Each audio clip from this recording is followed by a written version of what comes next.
Good evening, and welcome to Bible Stories for Sleep. There is a rest that goes deeper than sleep, a peace that Scripture calls a gift. Tonight we enter that peace together through the woman at the well. Before we begin, if these stories are a blessing to you, subscribing means you will never miss your next night of rest. Now breathe slowly, let your body settle, and allow the story to begin. The sun, a brazen eye in the Samaritan sky, beat down with an unyielding intensity, baking the parched earth to a brittle, ochre crust. It was that time of day when the world seemed to hold its breath, when even the cicadas hushed their incessant thrum, and the very air shimmered with invisible heat waves rising from the dusty ground. The path leading from the distant cluster of mud brick homes that formed Sichar to the ancient well was a faint, winding scar, worn smooth by countless generations of footsteps, each one leaving its trace in the fine, pale dust that coated everything. To walk it now was to wade through an invisible oven, the heat radiating upwards, pressing down from above, and clinging to every fold of cloth. Along this path, a small group of travelers moved with the slow, deliberate pace of those who understood the sun's dominion. They were Jews, identifiable by their garments and the subtle, weary determination in their gait, journeying northward from Judea towards the greener, more familiar hills of Galilee. Their route had taken them through Samaria, a land often skirted by their countrymen, a place of historical grievances and deep-seated divisions, but for this journey it was the most direct passage. The leader of this small band, a man named Jesus, walked with a quiet dignity, his shoulders slightly bowed not by age, but by the accumulated weight of the journey and perhaps something far deeper. His simple tunic, once a vibrant blue, was now dulled by the pervasive dust, and his sandals, sturdy as they were, had long since lost their battle against the fine, gritty powder that worked its way into every crevice. His companions, a handful of disciples, spoke in low, infrequent murmurs, their voices hushed by the oppressive heat and their own growing weariness. They had been traveling since the first blush of dawn, pushing through the cool morning air that had quickly given way to the day's furnace.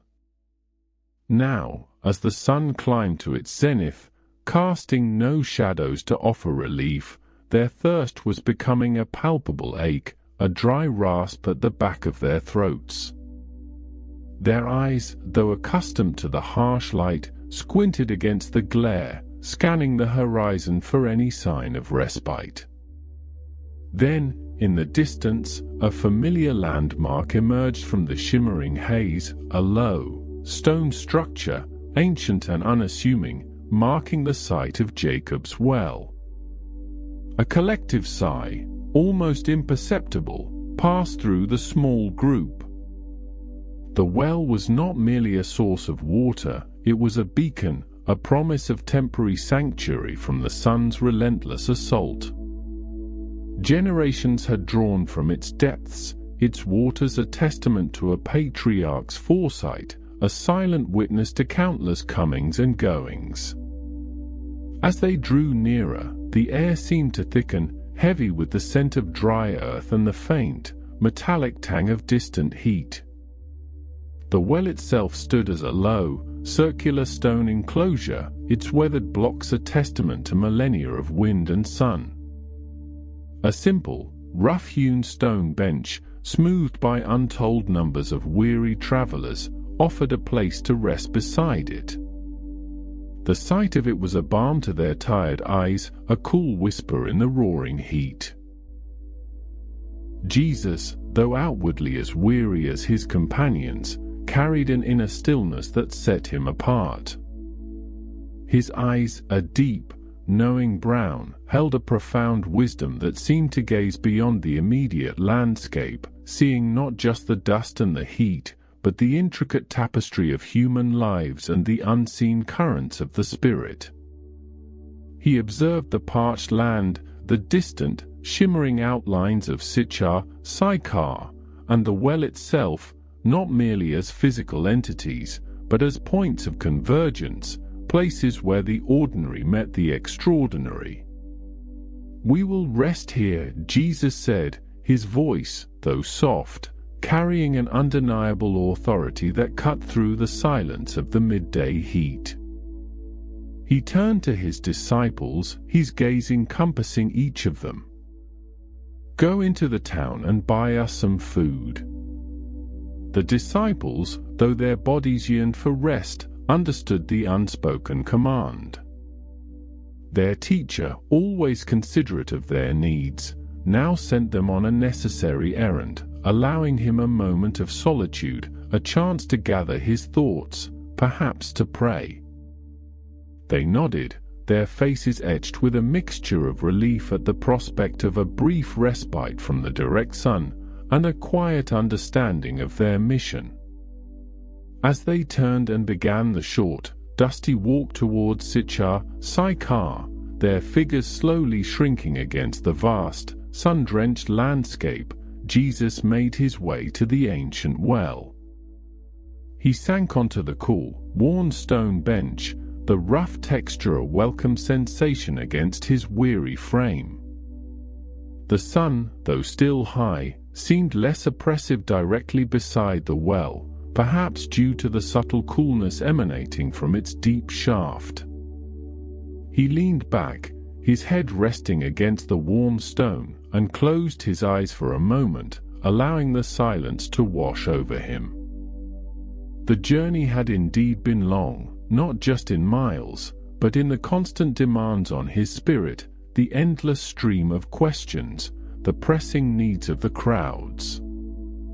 Even the most profound compassion could be draining, and the human body, though animated by divine purpose, still felt the pull of gravity and the pangs of thirst.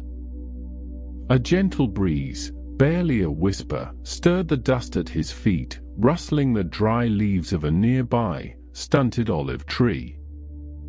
He opened his eyes, surveying the scene with a quiet intensity. This was Jacob's well, a place steeped in history, a symbol of continuity and covenant. It was a place where boundaries blurred, where the past met the present, and where, perhaps, the future was about to unfold in an unexpected way.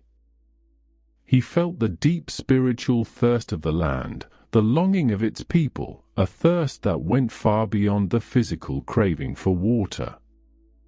He knew that the journey to Galilee was important, but this stop, this moment, felt imbued with a deeper significance, a divine appointment awaiting its manifestation. He waited, his gaze fixed on the mouth of the well, a profound stillness radiating from him, a quiet anticipation of the promise that shimmered just beneath the surface of the ordinary day. The sun, a relentless orb of fire, climbed higher, its golden white intensity bleaching the already pale Samaritan sky. It beat down upon the arid landscape, baking the earth to a brittle, dusty crust, drawing the last vestiges of moisture from the sparse, hardy scrub that clung defiantly to the hillsides.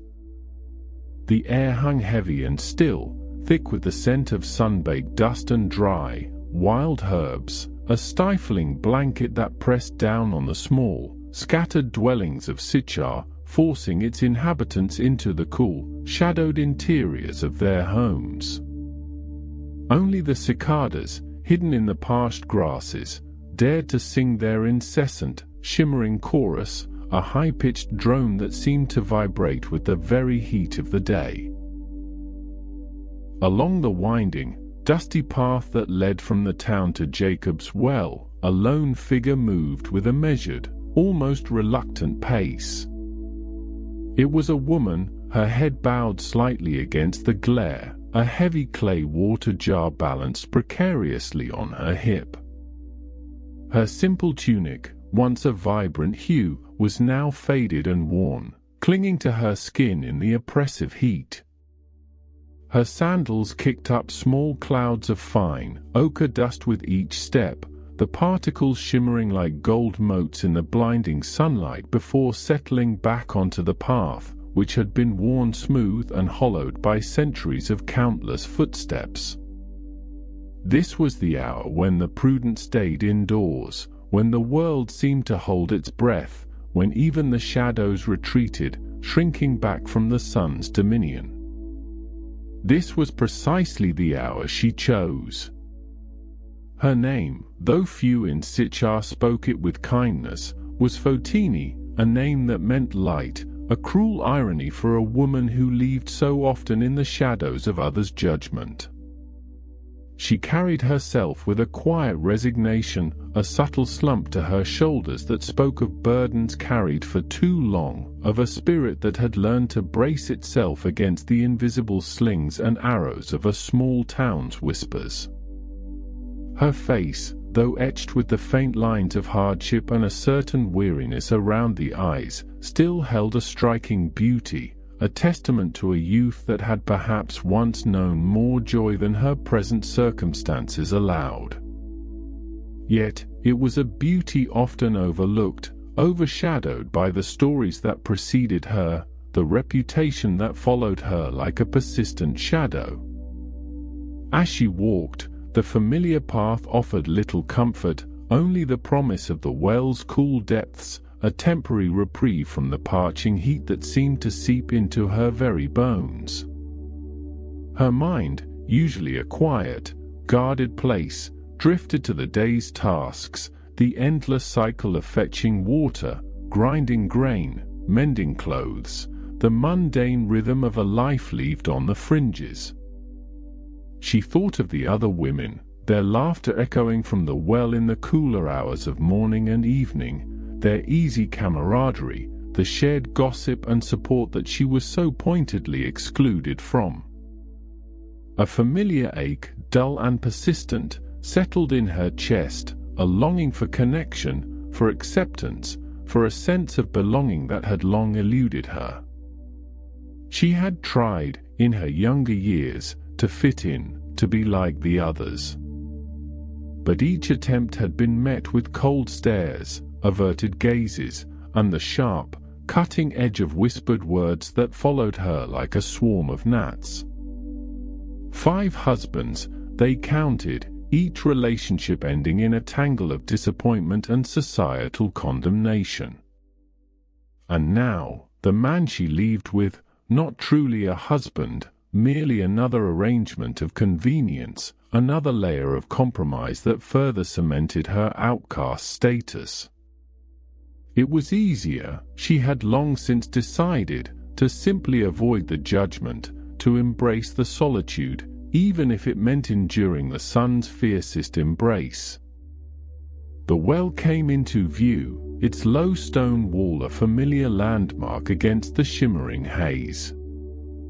It was an ancient structure, built by Jacob himself, a patriarch whose name still resonated with reverence through the generations, a testament to a heritage that both Jews and Samaritans claimed, albeit with fierce, often violent, disagreements. For Fotini, the well was simply a necessity, a source of life-giving water, a place of quiet solitude, a brief sanctuary from the world's harsh gaze. As she drew nearer, her eyes, accustomed to scanning the empty path, registered a figure seated by the well's mouth. A man. Her heart gave a sudden, involuntary lurch, a flicker of alarm. This was unexpected. This was not her usual solitary hour. Her pace faltered, a brief hesitation, a familiar instinct to turn back, to retreat into the anonymity of the town. But the sun was too high, the jar too heavy, her thirst too real. And besides, what difference did it make? One more judging gaze, one more averted face. She had grown accustomed to it. She continued her approach, her gaze fixed on the ground before her, a silent plea for invisibility. As she reached the well, she kept her distance, moving to the opposite side, her movements precise and deliberate as she prepared to lower her bucket. She did not look directly at the man, but her peripheral vision registered his presence, a traveler, perhaps, dressed in simple robes, his face shaded by the deep folds of his head covering. He was a Jew, she noted with a pang of unease, his garments subtly different from those of her own people. The ancient animosity between Samaritans and Jews was a deep, unyielding chasm, a historical wound that festered with centuries of mutual distrust and disdain.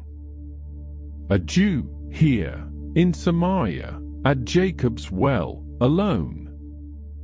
It was unusual, to say the least. She focused on the task at hand, her hands moving with practiced ease, untying the rope from the stone lip of the well, the rough hemp cool against her calloused fingers. The bucket, a simple leather affair, swayed as she lowered it into the dark, echoing shaft. The sound of the rope uncoiling, the distant splash as the bucket met the water far below, seemed amplified in the intense midday stillness. Then, a voice, gentle yet clear, cut through the quiet. "Give me a drink." Fotini froze, her hand still gripping the rope.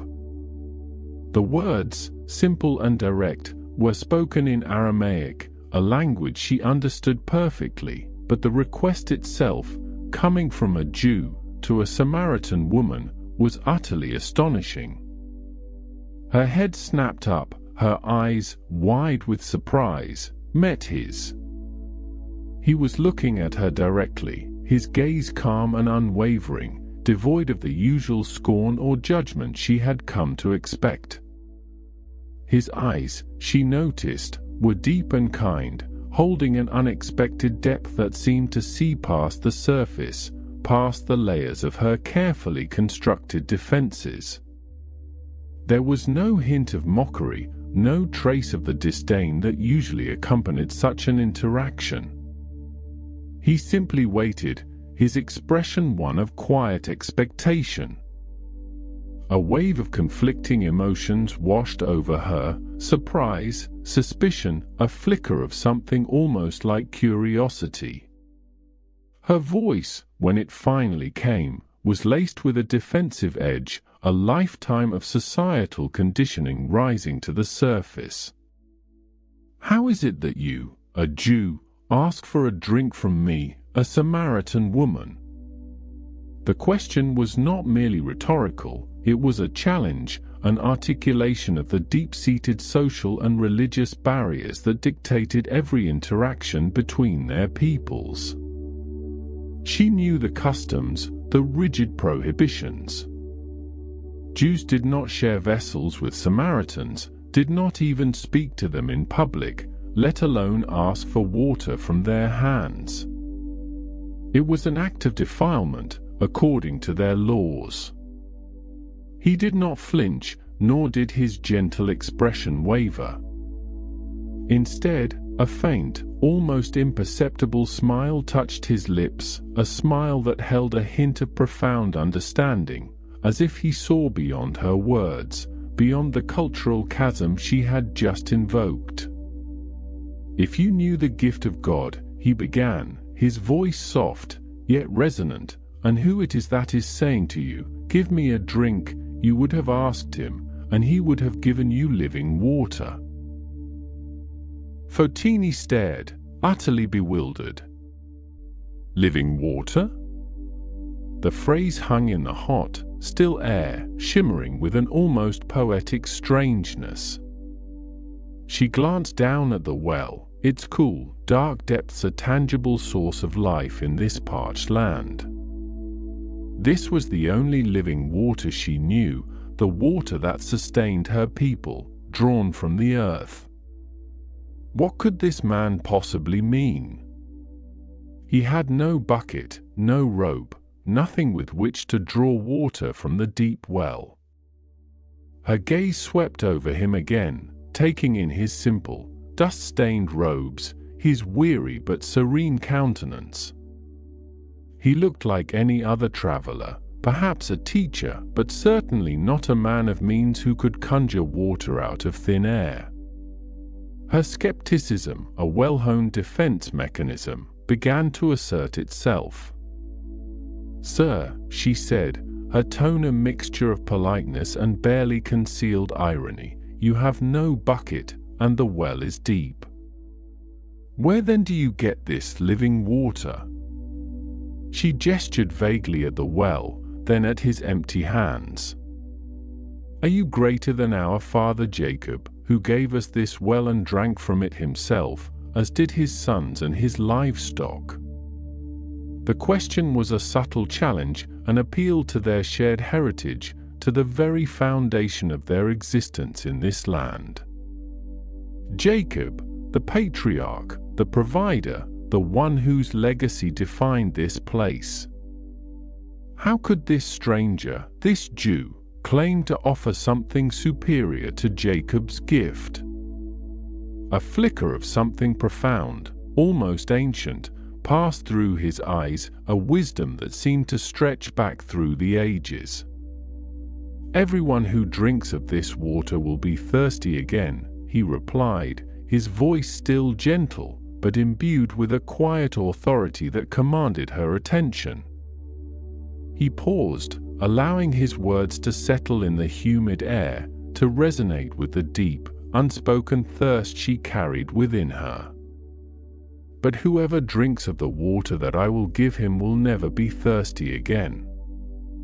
The water that I will give him will become in him a spring of water welling up to eternal life. Never thirsty again." The words echoed in her mind, a startling, almost unbelievable promise. Her life was a constant cycle of thirst, physical thirst in this arid land, yes, but also a deeper, more pervasive thirst for acceptance, for peace, for meaning. She had sought to quench it in fleeting relationships, in the mundane rhythms of daily survival, but always the thirst returned, more insistent than before. The idea of a water that could permanently satisfy, that could bring an end to the endless seeking, was both alluring and terrifying. It spoke to a yearning she had long suppressed, a spiritual hunger she scarcely dared to acknowledge. A strange warmth began to spread through her, a subtle shift in the oppressive heat of the day, as if a cool breeze had suddenly stirred. Her skepticism, though still present, began to soften, yielding to a nascent curiosity, a fragile hope. Could it be true? Could there be such a thing? She looked at him again, truly looked, and saw not just a Jewish traveler, but a man whose presence radiated an inexplicable calm, a profound peace that seemed to defy the harsh realities of their surroundings. There was an earnestness in his gaze, an invitation that transcended the social barriers, the historical animosities. "Sir," she said, her voice now softer, less guarded, a hint of genuine longing in its tone, "give me this water, so that I will not be thirsty or have to come here to draw water." The request was practical, born of her daily toil, but beneath it lay a deeper, unspoken plea for relief from a thirst that went far beyond the physical.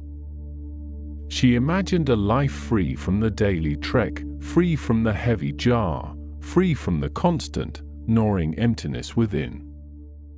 He looked at her, his gaze penetrating, as if he could see into the very depths of her soul, past the layers of her past, past the societal labels. "Go, call your husband and come here," he instructed, his voice still gentle, but now with a new, unexpected directness. The word struck her like a physical blow, shattering the fragile hope that had just begun to bloom. Her face, which had softened with curiosity, now clouded with a familiar shame, a defensive wall instantly re-erected.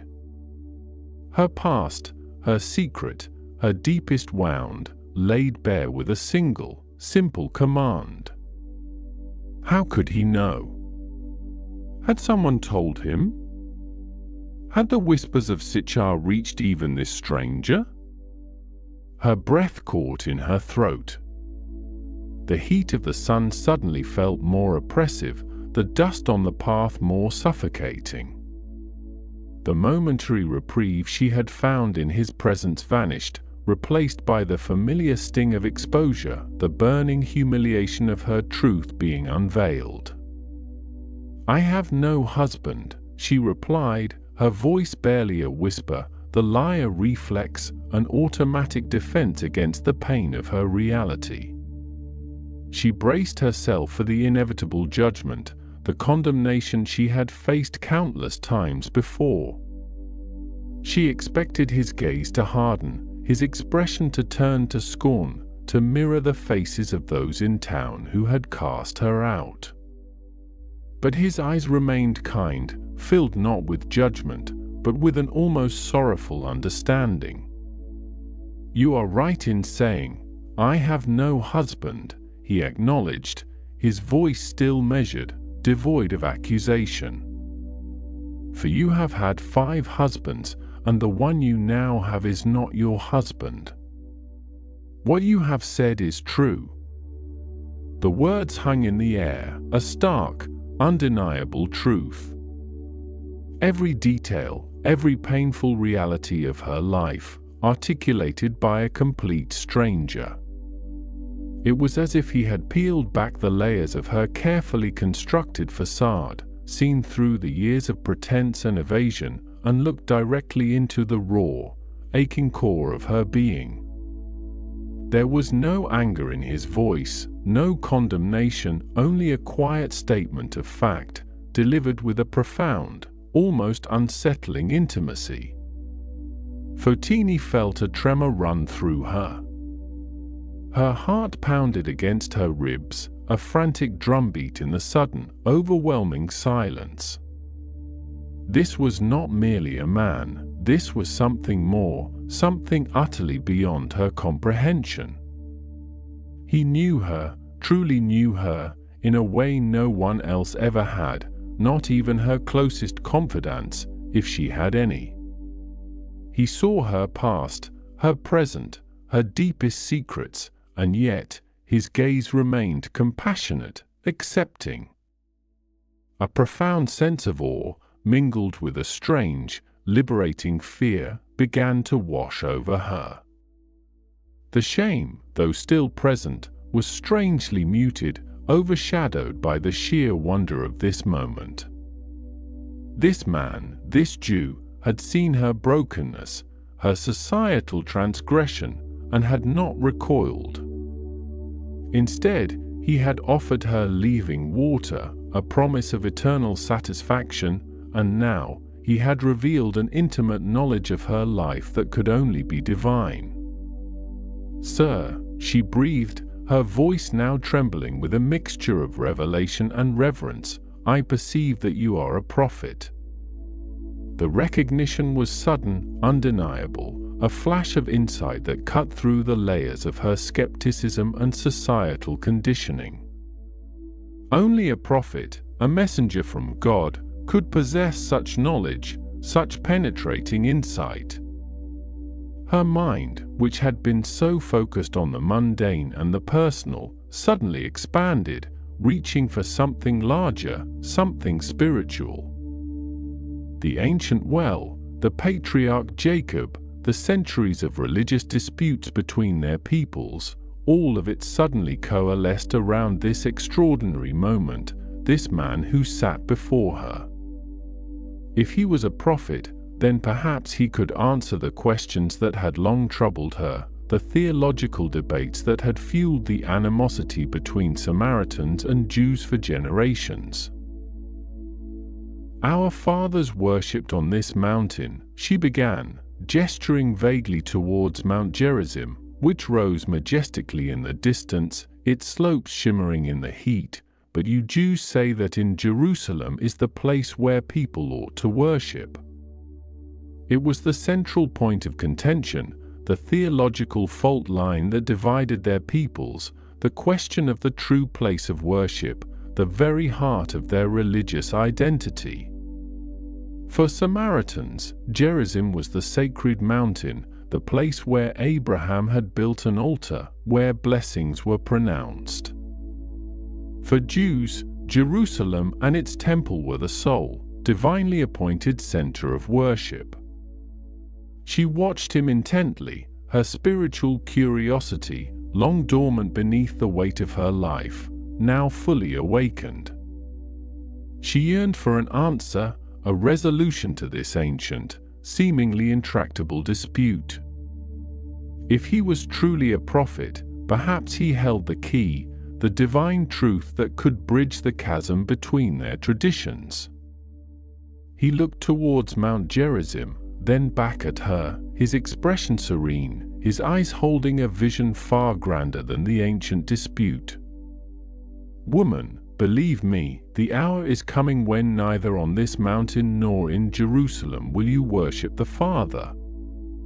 His words were a revelation, a radical departure from everything she had ever known, everything she had been taught. Neither here nor there? It was a concept that shattered the very foundations of her understanding of worship. "You worship what you do not know," he continued, his voice gentle but firm. "We worship what we know, for salvation is from the Jews." He acknowledged the historical lineage, the divine thread that ran through the Jewish people, but then he transcended it, lifting the conversation to an entirely new plane. "But the hour is coming, and is now here, when the true worshippers will worship the Father in spirit and truth, for the Father is seeking such people to worship him. God is spirit, and those who worship him must worship in spirit and truth." Worship in spirit and truth. The words resonated deep within her, a profound echo of a longing she hadn't even known she possessed. It was a worship that transcended physical location, ancient rituals, and tribal divisions. It spoke of an inner connection, a genuine heart, a spiritual authenticity that felt utterly pure and liberating. It was a worship that did not depend on her past, her reputation, or her societal standing. It was a worship accessible to all, even to an outcast Samaritan woman at a well in the midday sun. A profound sense of understanding began to dawn within her, a realization that felt both ancient and utterly new. This man was not merely offering water for her physical thirst, nor merely answering her theological questions. He was offering a complete redefinition of her relationship with God, with herself, with the world. He was offering a path to redemption, a way to shed the heavy cloak of shame and embrace a new identity, one rooted in spirit and truth. Her heart swelled with a mixture of wonder and a burgeoning, almost overwhelming joy. The weight of the sun, the dust, the years of judgment, all seemed to recede, replaced by a lightness, a sense of profound possibility. This was the living water he spoke of, not just a physical liquid, but a spiritual wellspring that promised to quench every thirst, to heal every wound, to bring eternal life. "I know that Messiah is coming, he who is called Christ," she declared, her voice filled with a newfound conviction, her eyes fixed on his. It was a statement of faith, a declaration of hope, a belief shared by both Samaritans and Jews, though their interpretations of the Messiah differed. "When he comes, he will proclaim all things to us." She spoke of the future, of a divine revelation yet to come, a time when all questions would be answered, all truths revealed. He looked at her, his gaze filled with an indescribable tenderness, a profound love that seemed to encompass all of humanity. And then he spoke the words that would forever change her life, the words that would echo through the ages, not just for her, but for all who would listen. "I who speak to you am he." The revelation struck her with the force of a lightning bolt, yet it was delivered with the quiet certainty of a sunrise. "I who speak to you am he." The Messiah, the Christ, the awaited one, the one who would proclaim all things, was sitting before her, a weary traveler at Jacob's well, speaking to her, a Samaritan woman, an outcast, a woman of no consequence. Her mind reeled, trying to grasp the enormity of the statement.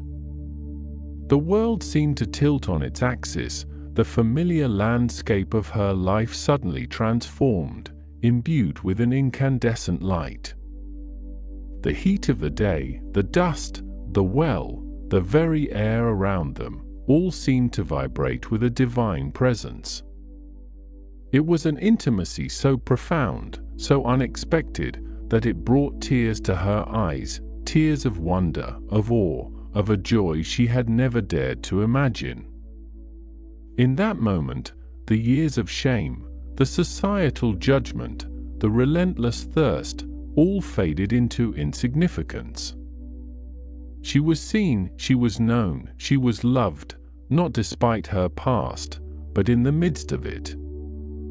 The living water he had spoken of was not just a promise, it was a reality, flowing into the deepest recesses of her soul, washing away the bitterness, the weariness, the long-held despair. Her clay water jar, still half filled with the cool, deep water from Jacob's well, suddenly felt impossibly heavy, utterly irrelevant. The physical thirst, the daily chore, the very reason she had come to the well, had been utterly eclipsed by a spiritual awakening so profound that it rendered all else secondary. She stood there, bathed in the midday sun, but no longer feeling its oppressive heat. A new fire had been kindled within her, a burning desire to share this incredible truth, this life-altering encounter. The silence that had once been her refuge now felt like a burden, an impediment to the urgent message that clamored within her soul. The isolation she had embraced for so long was suddenly unbearable, replaced by an overwhelming need for connection, for proclamation. Her eyes, no longer downcast or guarded, now shone with a brilliant, almost feverish light. Her heart, once heavy with resignation, now beat with a fierce, exultant rhythm. She had come to the well seeking water, a temporary respite from the heat and the world's judgment. She had found something infinitely more precious, something that transcended time and space, something that promised eternal life and a complete transformation of her very being. Without another thought, without a backward glance at the half-filled jar, she turned and began to walk, then almost to run, back along the dusty path towards Sychar. The sun still beat down, the cicadas still sang, but the world had utterly changed. The woman who had left the town in shame and solitude was returning, not as an outcast, but as a messenger, a vessel of an astonishing truth. Her steps were light, purposeful, imbued with a newfound urgency. She had to tell them. She had to share this incredible, life-giving revelation. The town that had once shunned her, the people who had judged her, now needed to hear her testimony, for the Messiah, the Christ, had come, and he had spoken to her, a Samaritan woman, at Jacob's well, in the blazing heat of noon.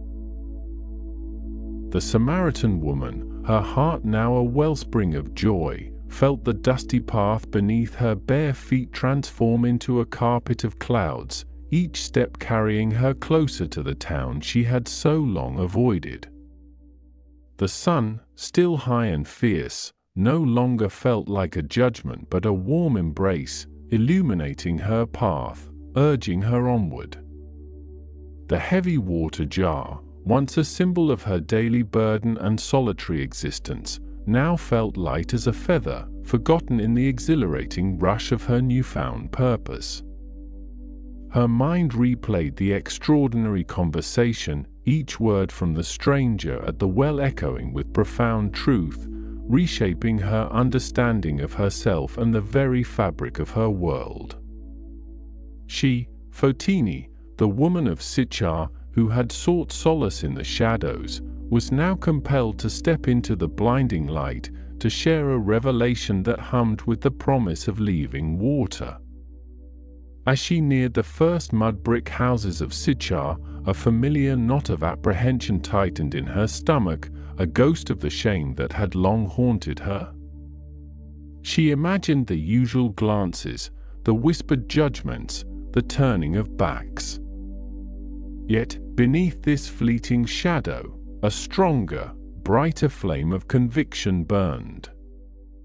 This was not about her past, not about the 5 husbands or the man who was not her husband. It was about him, the man at the well, who knew everything about her and still offered her a gift beyond measure.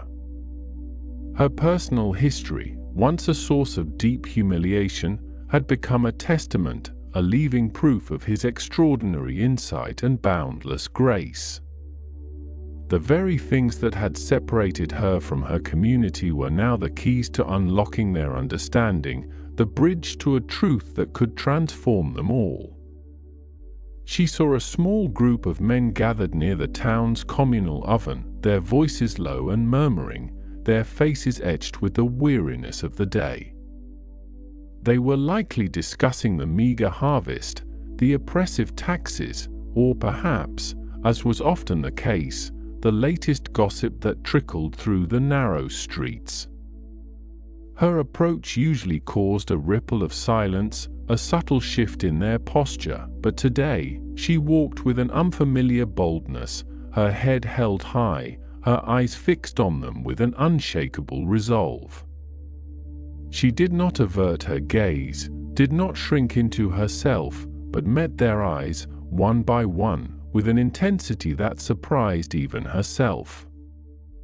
One of the older men, a merchant named Eliezer whose face was a roadmap of sun-baked wrinkles, was the first to notice her unusual demeanor. He had known Fotini since she was a girl, had witnessed her slow descent into social ostracism, and usually offered her nothing more than a curt nod, if that. Today, however, her presence radiated an energy that was impossible to ignore. He watched as she approached, not with her usual hurried, downcast steps, but with a vibrant, almost urgent gait, her eyes alight with an uncharacteristic fervor. "Fotini?" Eliezer's voice was gruff, laced with a hint of suspicion, reflecting the collective unease of the group. The other men turned, their conversations dying down, their gazes sharpening with curiosity and a touch of the familiar disdain. They wondered what new trouble she might bring, what fresh scandal might be brewing. She stopped a few paces from them, her chest heaving slightly, not from exertion, but from the sheer force of the message struggling to burst forth. Her hands, usually clasped tightly, now gestured slightly, almost involuntarily, as if trying to grasp the enormity of what she was about to say. The words tumbled out, not in the carefully rehearsed manner of a preacher, but with the raw, unfiltered passion of someone who had just encountered the miraculous. "Come, see a man who told me everything I ever did," she exclaimed, her voice ringing with an almost breathless urgency, cutting through the heavy air. Could this be the Messiah? A hush fell over the small gathering, deeper and more profound than any silence she had ever commanded. The men exchanged bewildered glances, their expressions shifting from suspicion to outright astonishment. Fotini, the quiet, shunned woman, was speaking of the Messiah? And with such conviction? It was utterly unprecedented. Her words, though simple, carried an undeniable weight, a resonance that hinted at something truly extraordinary. Eliezer, ever the pragmatist, narrowed his eyes. "Everything you ever did, Fotini," he repeated slowly, a skeptical arch in his brow. The implication hung in the air, a silent acknowledgement of her checkered past, the very reason for her isolation. He expected her to flinch, to retreat into her customary shame, but she did not. Instead, a faint, almost triumphant smile touched her lips. "Yes," she affirmed, her voice gaining strength, "everything. He knew of my husbands, of the man I am with now, of all the choices I have made. And yet, he spoke to me, not with judgment, but with understanding, with a promise of water that quenches all thirst." She spoke of the water, not in its literal sense, but with a profound spiritual yearning, her words painting a vivid picture of a thirst that went far beyond the physical. Her testimony, so direct and unvarnished, struck a chord of uneasy curiosity. For Fotini, of all people, to speak with such fervent belief, to claim such an intimate, revealing encounter, was deeply unsettling. The very public nature of her past, once her greatest burden, now served as an unexpected credential, lending an almost shocking credibility to her words. If this man knew her secrets, secrets that were whispered throughout Sichar, then perhaps he truly was someone remarkable. Another man, a younger baker named Judah, whose wife had often gossiped about Fotini, stepped forward cautiously. "A Jew, you say? At Jacob's well?" His tone was incredulous. The historical animosity between Jews and Samaritans was a deep, unyielding chasm, a cultural and religious divide that had festered for centuries. For a Jew to even speak to a Samaritan, let alone a Samaritan woman, was an unthinkable breach of custom. For him to engage in such a profound conversation was nothing short of miraculous. "Yes, a Jew," Fotini confirmed, her gaze sweeping over their faces, searching for understanding, for a flicker of belief. He was weary from his journey, sitting by the well. "He asked me for water." She recounted the initial exchange, the polite request, the Samaritan woman's own surprise at his willingness to speak to her. She painted a picture of the dusty road, the shimmering heat, the cool depths of the well, and the unexpected encounter that had transformed her world. Her words began to weave a spell, drawing them into the scene, allowing them to visualize the profound implications of such an interaction. The sheer audacity of a Jewish man asking a Samaritan woman for a drink, breaking centuries of tradition and prejudice, spoke volumes. It hinted at a man who transcended the rigid boundaries of their society, a man who saw beyond labels and lineage. "He spoke of leaving water," she continued, her voice softening, imbued with a sense of wonder. "Water that springs up to eternal life, a wellspring within. He spoke of true worship, not in Jerusalem or on Mount Gerizim, but in spirit and in truth." Her description of the leaving water, a metaphor for spiritual fulfillment, resonated deeply within her, and she hoped it would resonate with them too. She explained how he had revealed her past, not as an accusation, but as a path to understanding, a demonstration of his divine insight. She described the feeling of being seen, truly seen, for the first time, not just for her mistakes, but for her spiritual longing. The men's initial skepticism began to waver, read by a growing sense of awe and intrigue. The idea of a man who could see into the depths of their souls, who offered a different kind of water, a different path to worship, was a powerful lure in a land parched by both physical and spiritual drought. They were a people steeped in religious tradition, yet often felt a disconnect, a yearning for something more profound than ritual. Eliezer, his brow furrowed in thought, finally spoke, his voice less gruff, tinged with a reluctant curiosity. "You say he knew everything, even things no one else could know." He was thinking of his own hidden burdens, the small deceits, the unspoken regrets that weighed on every soul. The thought of such a man of such profound knowledge, was both terrifying and deeply compelling. "Yes," Fotini replied, her eyes shining with an unwavering conviction. "He knew. And he spoke of God's love, not just for Jews, but for all people, for us Samaritans too."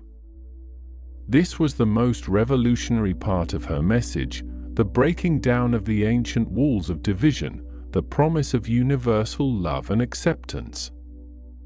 It was a message that challenged their deepest prejudices, yet offered a glimmer of hope for unity and belonging. The group of men, now numbering perhaps 12, began to stir, a low murmur passing among them. The midday sun beat down, but the heat seemed less oppressive, overshadowed by the heat of this unexpected revelation. They looked at Fotini, not as the outcast they had always known, but as a conduit, a messenger of something truly profound. Her transformation was palpable, her shame read by an incandescent joy, her reticence by an urgent, compelling voice. "Where is he now?" Judah asked, his voice barely a whisper, a tremor of excitement running through him. The question was not born of idle curiosity, but of a genuine, burgeoning desire to witness this phenomenon for themselves. "He is still at Jacob's well," Fotini answered, her gaze sweeping across their faces, seeing the nascent spark of belief, the awakening of curiosity. "He is waiting." She didn't need to explicitly invite them. Her words, her demeanor, her very being, were an irresistible summons. The idea of a Messiah, a figure of such spiritual power and insight, sitting patiently at their ancestral well, was a powerful image, drawing them in with an almost magnetic force. Slowly, hesitantly at first, then with increasing resolve, the men began to move. They turned from their discussions of daily worries, their faces etched with a mixture of skepticism and hope. The path to Jacob's well was well-worn, a familiar route for generations, but today it felt different, imbued with a new, momentous significance. They followed Fotini, not out of obligation, but out of a profound, unshakable need to see for themselves, to hear for themselves, to encounter this man who had so utterly transformed one of their own. As they walked, the dust rising in small clouds around their feet, Fotini felt a lightness she had not known in years. The heavy cloak of societal judgment had fallen away, replaced by the mantle of a messenger, a herald of truth. She glanced back at the growing procession, a small smile playing on her lips. The town that had once shunned her was now following her, drawn by the irresistible pull of a story, a testimony, that promised redemption and a deeper connection to the divine. The journey to the well, once a solitary burden, had become a shared pilgrimage, a bridge across the divides of prejudice and misunderstanding. Meanwhile, back at Jacob's well, Jesus sat by the ancient stone, the sun beating down relentlessly, yet a profound sense of peace enveloped him. His disciples, having returned from Sychar with provisions, found him there, seemingly lost in thought. They had expected him to be hungry, perhaps even weary, but his countenance radiated a quiet strength, an inner sustenance that transcended physical needs. Peter, ever the impetuous one, approached first, carrying a small loaf of bread and a handful of dried figs. "Rabbi," he began, his voice tinged with concern, "eat something. You have been here for hours, and the journey was long." He offered the food, his brow furrowed with worry, for he had never seen his teacher refuse sustenance for so long. Jesus looked up, his eyes, deep and knowing, met Peter's gaze. A gentle smile touched his lips, a smile that held both compassion and a hint of profound mystery. "I have food to eat that you know nothing about," he replied, his voice calm and resonant, carrying a subtle authority that immediately quieted the disciples' concerns.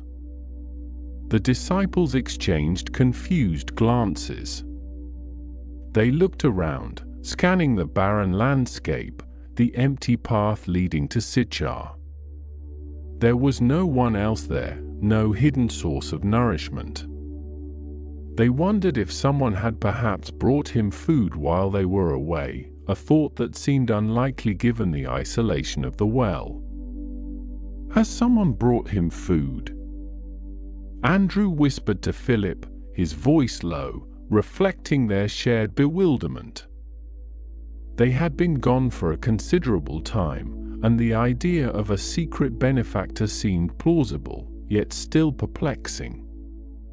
Jesus, sensing their unspoken questions, their literal interpretation of his words, offered a deeper explanation, his gaze sweeping over each of their faces, inviting them to understand a truth beyond the immediate. "My food is to do the will of him who sent me and to finish his work," he declared, his voice imbued with a quiet power. He spoke not of physical hunger, but of a spiritual sustenance, a profound satisfaction that came from fulfilling his divine purpose. The encounter with the Samaritan woman had been a feast for his spirit, a moment of deep connection and revelation that nourished him far more than any earthly meal. He then gestured towards the fields surrounding them, fields that were still green, not yet ripe for harvest. "Do you not say, 'There are still for months until harvest'?" he asked, his voice gentle, yet prompting them to look beyond the obvious, to see with new eyes. The agricultural calendar was a familiar rhythm of their lives, a predictable cycle of planting and reaping. "Look, I tell you, lift up your eyes and see that the fields are white for harvest." His words hung in the air, a profound metaphor that transcended the literal landscape. The disciples followed his gaze, their eyes scanning the distant horizon, the shimmering heat distorting their vision. They saw the same green fields they had always seen, the same dusty paths, the same arid hills. They struggled to reconcile his words with the visible reality. Yet, as they looked, a faint movement began to appear on the dusty path leading from Sychar. A small cluster of figures, growing larger with each passing moment, slowly emerged from the distant haze. It was a procession, not of solitary travelers, but of a group, moving with a unified purpose. Their curiosity piqued, the disciples watched, their initial confusion slowly giving way to a dawning realization. Jesus continued, his voice now filled with a quiet triumph, a profound understanding of the spiritual harvest unfolding before them. Already the one who reaps is receiving wages and gathering fruit for eternal life, so that sower and reaper may rejoice together. He spoke of a harvest not of grain, but of souls, a spiritual reaping that transcended the temporal rhythms of their world. He was the sower, planting seeds of truth, and the Samaritan woman, Photine, was the first reaper, bringing forth a harvest of eager hearts. He watched as the figures drew closer, recognizing the familiar gait of the Samaritan woman at the head of the procession. Her steps were lighter, more purposeful than before, her head held high, radiating a newfound confidence. Behind her, a growing crowd of men, their faces a mixture of apprehension and intense curiosity, followed, their eyes fixed on the well, on the figure of the man who sat beside it. For here the saying holds true, one sows and another reaps, Jesus concluded, his voice resonating with prophetic insight. He had sown the seeds of truth in the heart of one woman, and now, through her testimony, a harvest was beginning to emerge.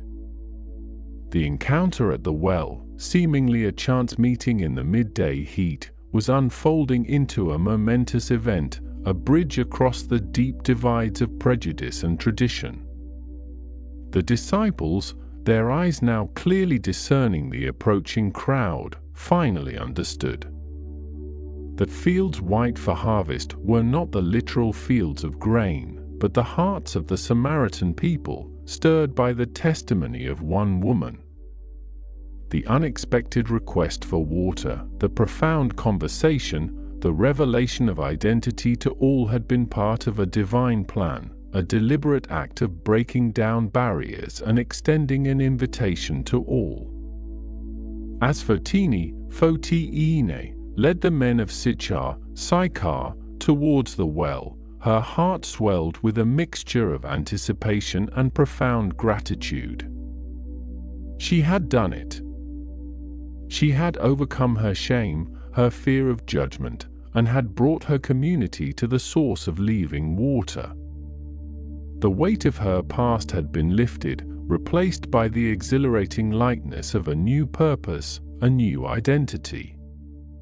She was no longer merely Photine, the woman with a complicated past, but Photine, the messenger, the bridge between her people and the Messiah. The men of Sychar, their initial skepticism still lingering, yet powerfully overshadowed by their burgeoning curiosity, approached the well. They saw Jesus, a figure of quiet authority, sitting patiently by the ancient stones, his gaze calm and welcoming.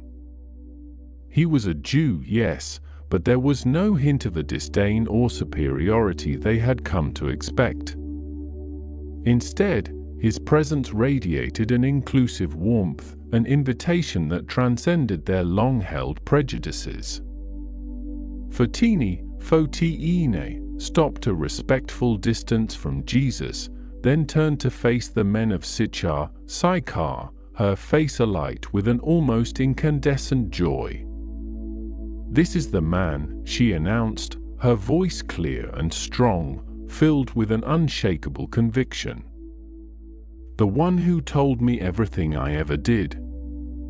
The one who speaks of living water and true worship." Her simple words, delivered with such fervent belief, were a powerful testament, a living bridge between the ordinary and the divine. The men, their eyes shifting between Photine and Jesus, felt the weight of her testimony, the undeniable truth of her transformation. They had known her for years, had seen her shame, her isolation. To witness her now, standing before them with such radiant confidence, speaking with such profound conviction, was a testament more powerful than any sermon. Her changed demeanor, her newfound courage, spoke volumes about the man who sat by the well. Eliezer, his face still etched with the lines of a lifetime of skepticism, stepped forward, his gaze fixed on Jesus. He saw not a typical Jewish rabbi, but a man whose eyes held an ancient wisdom, a profound compassion that seemed to penetrate the very depths of his soul. The heat of the sun, the dust of the road, the long-standing animosity between their peoples, to all seemed to fade in the presence of this extraordinary figure. The unexpected request for water, the profound conversation, the revelation of identity, to all had been part of a divine plan, a deliberate act of breaking down barriers and extending an invitation to all. The Samaritan woman, once an outcast, had become the unlikely catalyst for a spiritual awakening, a testament to the universal love and inclusivity of the Messiah. The town of Sychar, steeped in its history of division, was now on the cusp of a profound transformation, drawn by the irresistible pull of living water and the promise of a new purpose. The stage was set for a conversation that would not only change a town but would ripple through time, a testament to the power of redemption and the breaking down of all divides. The relentless, shimmering heat of the midday sun, a golden hammer on the anvil of the arid Samarian landscape, pressed down upon the dusty path leading from Sychar to Jacob's well. It was a path worn smooth by generations of footsteps, each one a testament to the enduring need for water in this parched land. The air itself seemed to shimmer, distorting the distant hills into wavering mirages, and the only sound was the buzzing of unseen insects, a monotonous hum that underscored the profound stillness. It was precisely this oppressive solitude that Fotini sought, her clay jar clutched firmly in her hand, her gaze fixed on the shimmering horizon, not daring to meet the eyes of any who might cross her path. She moved with a practiced grace born of countless trips, her sandals kicking up small puffs of dust that momentarily clung to her worn tunic before settling back to the earth. The weight of her jar, soon to be filled, was a familiar burden, but it was the invisible weight of societal judgment that truly bent her shoulders, compelling her to endure the midday sun's fierce embrace rather than face the whispers and averted glances of the other women who gathered at the well in the cooler hours of morning or evening. As she drew closer, the ancient stone structure of Jacob's well, a sentinel against the relentless sun, began to resolve from the heat haze. Its deep, cool, quiet darkness offered a momentary respite, a promise of liquid coolness in a world ablaze. And there, seated by the well, was a figure. A man. A Jew. Her steps faltered, a flicker of apprehension crossing her face. It was highly unusual for a man, especially a Jewish man, to be alone at the well at this hour, and even more so to be in Samaria.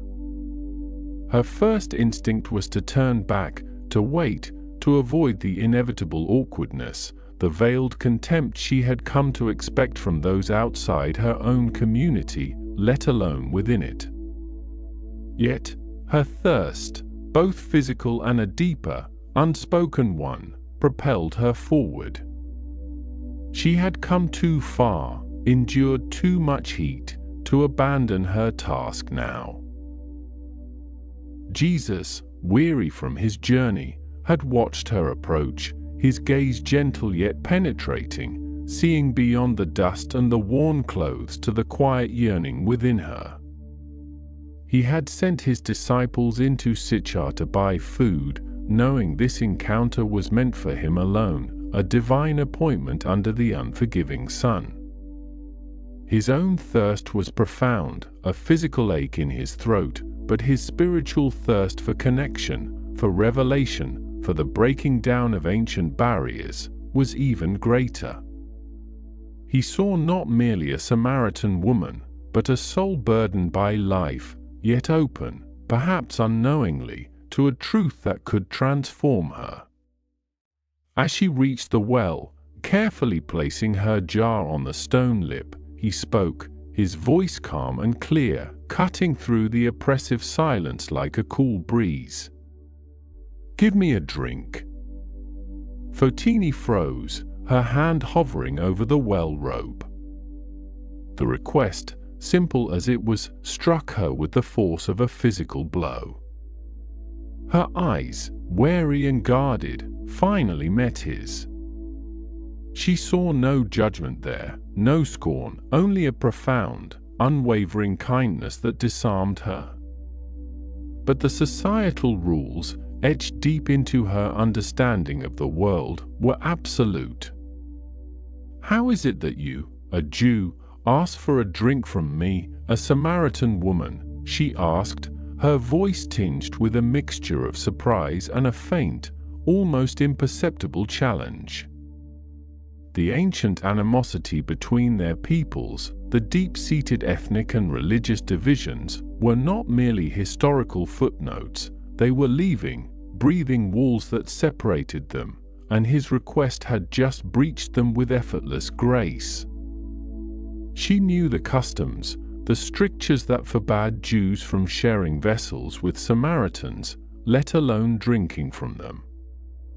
His words were an invitation, yes, but also a transgression, a deliberate shattering of the invisible boundaries that defined their world. Jesus, understanding the depth of her question, the centuries of division it represented, offered a gentle smile.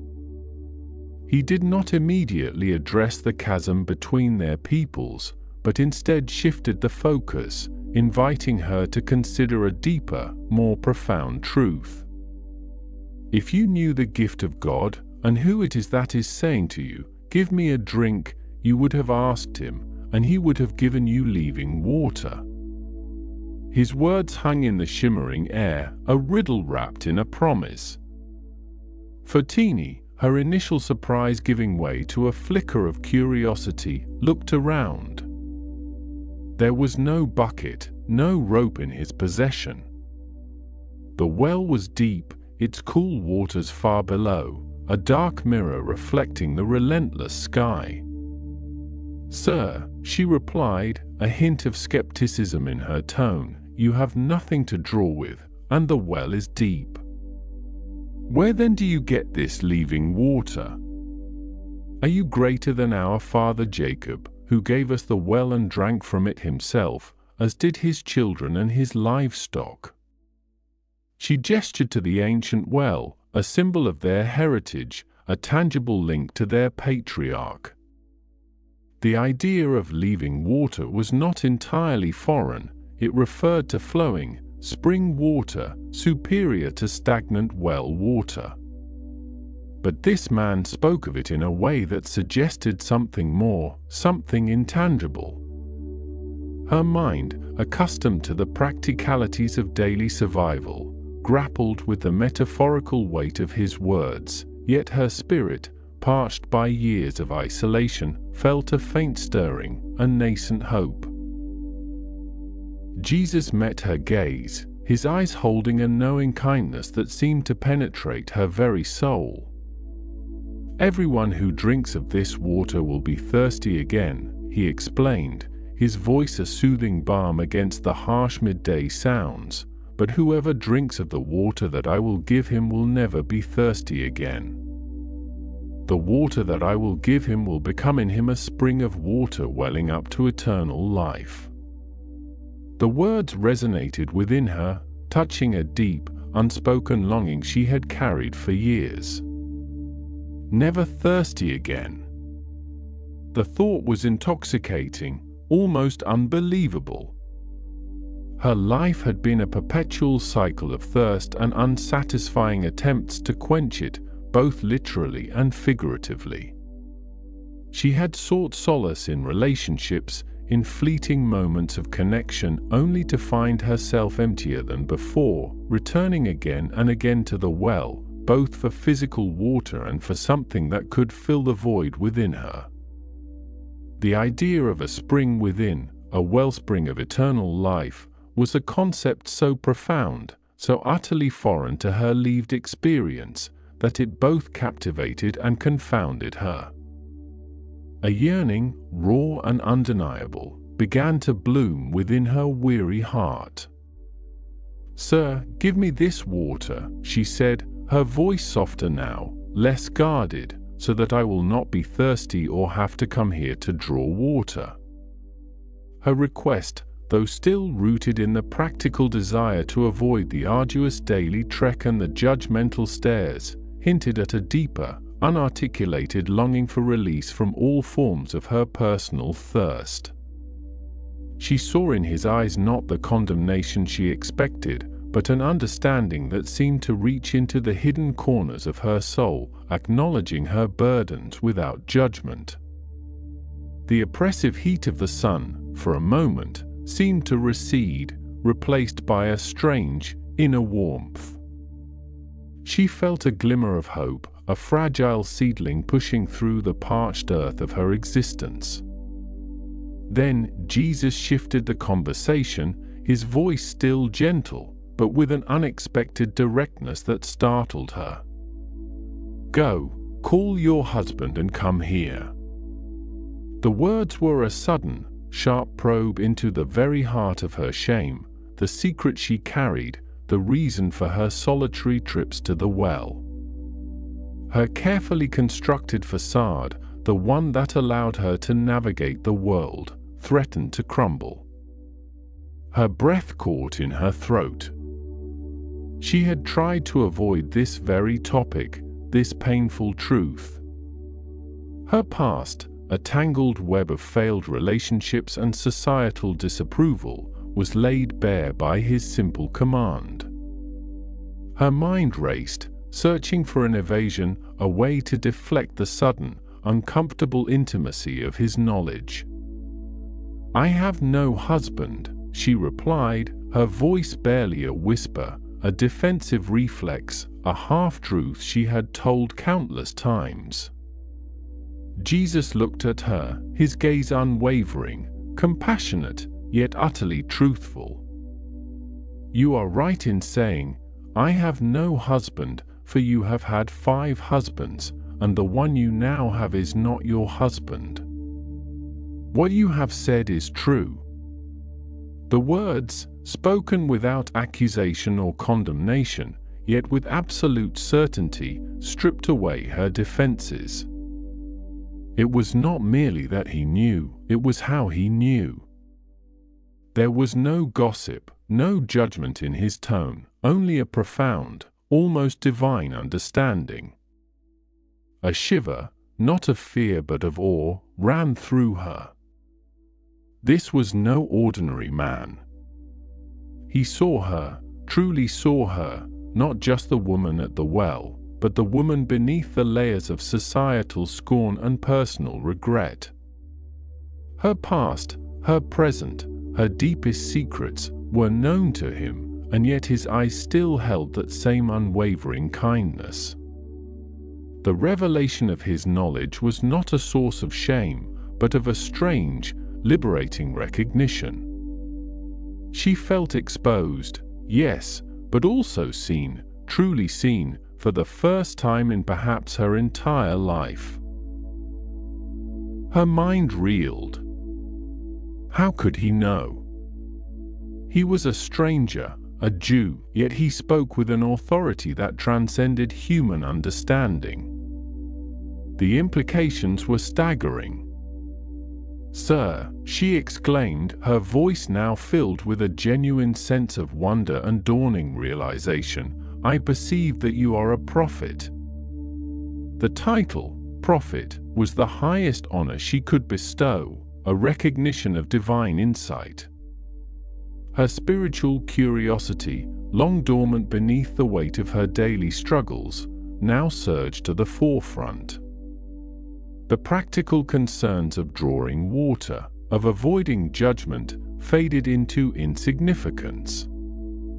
She sensed that she was on the precipice of something momentous, a conversation that held the key to understanding not just her own life, but the very nature of God. And so, she turned the conversation to matters of faith, to the deep theological divide that separated their peoples, a question that had weighed on her people for centuries. "Our fathers worshipped on this mountain," she said, gesturing vaguely towards Mount Gerizim, the sacred site of Samaritan worship, "but you Jews say that in Jerusalem is the place where people ought to worship." It was a question born of generations of conflict, a fundamental disagreement about the true place of worship, a question that had fueled the animosity between Samaria and Judea. She sought clarity, a reconciliation of these opposing claims, perhaps hoping this prophet could provide an answer that would bridge the chasm. Her thirst for spiritual understanding, once a subtle ache, had now become a burning desire, eclipsing even her physical need for water. Jesus, recognizing the sincerity of her inquiry, did not dismiss her question but embraced it, elevating the discussion beyond mere geographical locations. "Woman, believe me, the hour is coming when neither on this mountain nor in Jerusalem will you worship the Father. You worship what you do not know, we worship what we know, for salvation is from the Jews. But the hour is coming, and is now here, when the true worshippers will worship the Father in spirit and truth, for the Father is seeking such people to worship Him. God is spirit, and those who worship Him must worship in spirit and truth." His words were a revelation, a profound redefinition of worship that transcended physical temples and ancient rivalries. He spoke of a worship that was internal, spiritual, a direct connection to God that was not bound by place or ritual, but by the sincerity of the heart. Fotini listened, her mind absorbing his words, her heart stirring with a profound sense of recognition. This was a truth that resonated deep within her, a spiritual fulfillment far beyond what any earthly well could offer. The weight of her past, the shame, the isolation, began to lift, replaced by a burgeoning sense of hope and understanding. She felt a connection, not just to this remarkable man, but to something vast and eternal. "I know that Messiah is coming, he who is called Christ," she declared, her voice filled with a newfound conviction. "When he comes, he will proclaim all things to us." It was a statement of faith, a hope long held by her people, a belief in a Redeemer who would bring ultimate truth and clarity. She was ready, she realized, for that truth. And then Jesus spoke the words that would forever change her life, words that echoed with the weight of divine authority and boundless love. "I who speak to you am He." The declaration hung in the air, potent and absolute. The Messiah, the Christ, the one foretold by prophets, was not a distant figure of prophecy, but the man sitting before her, weary from his journey, yet radiating a profound wisdom and compassion that encompassed the entire world. The revelation was staggering, overwhelming. Her breath caught in her throat. The oppressive heat of the midday sun, the dusty path, the ancient well, all faded into the background. All that remained was this moment, this man, and the truth that had just been unveiled. She was in the presence of the divine, and he had chosen her, a Samaritan woman, an outcast, to reveal himself to. At that very moment, his disciples returned from Sychar, their arms laden with provisions. They were astonished to find him speaking with a woman, and a Samaritan woman at that. Their unspoken questions, their ingrained societal prejudices, were palpable in the sudden tension that filled the air. But Jesus paid them no mind. His focus remained on Fotini, on the profound transformation unfolding within her.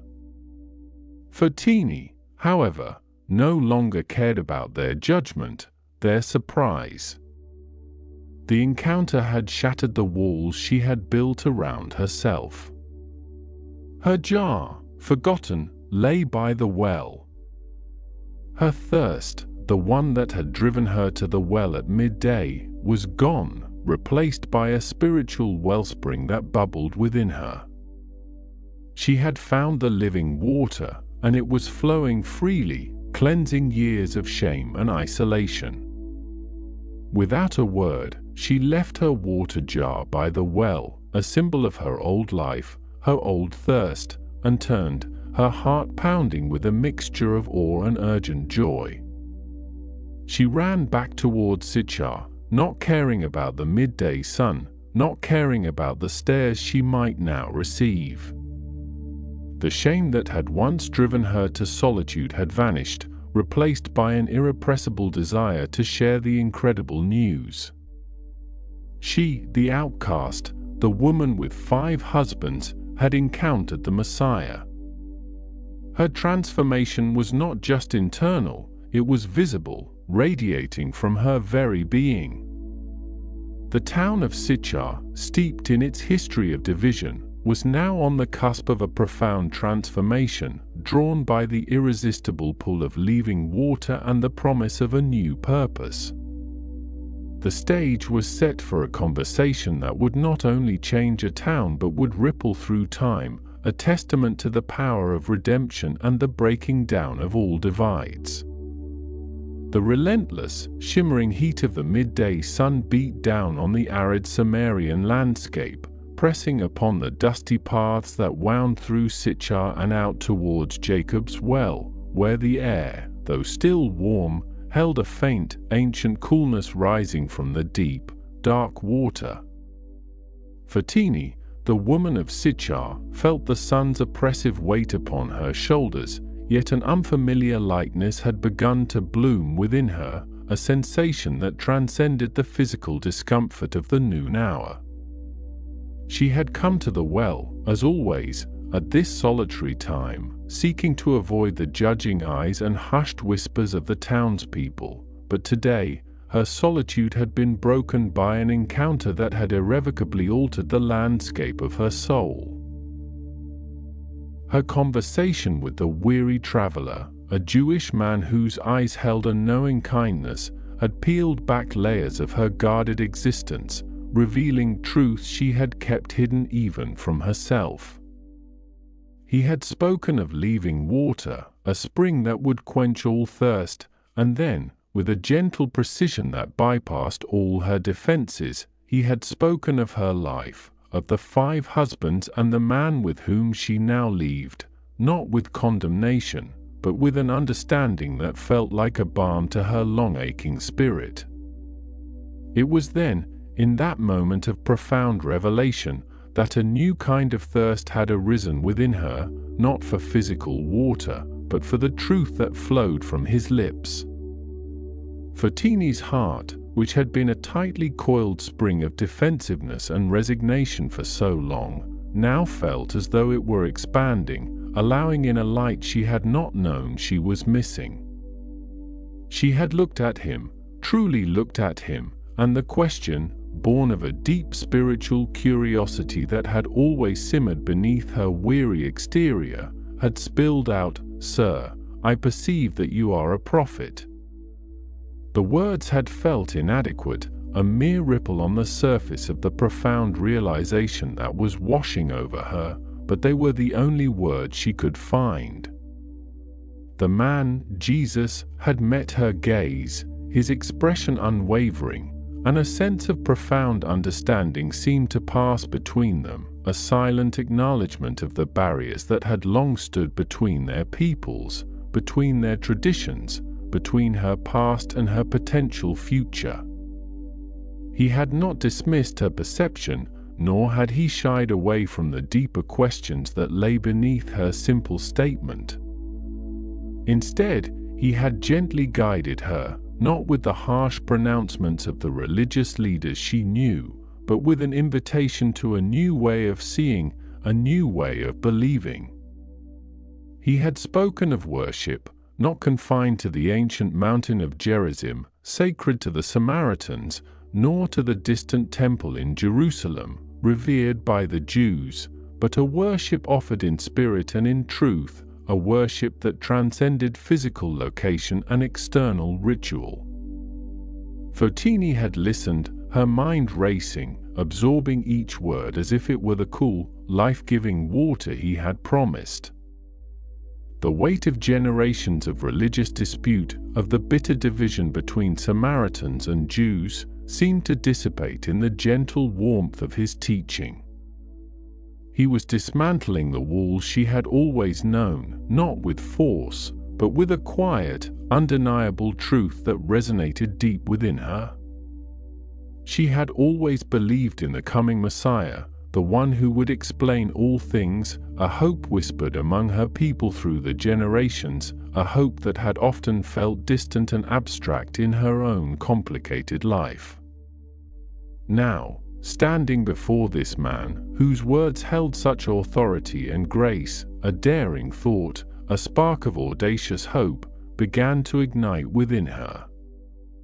She had voiced it tentatively, almost a prayer, a yearning for confirmation. I know that Messiah is coming, he who is called Christ. When he comes, he will declare all things to us. The silence that followed was not empty, but thick with anticipation, with the weight of centuries of expectation.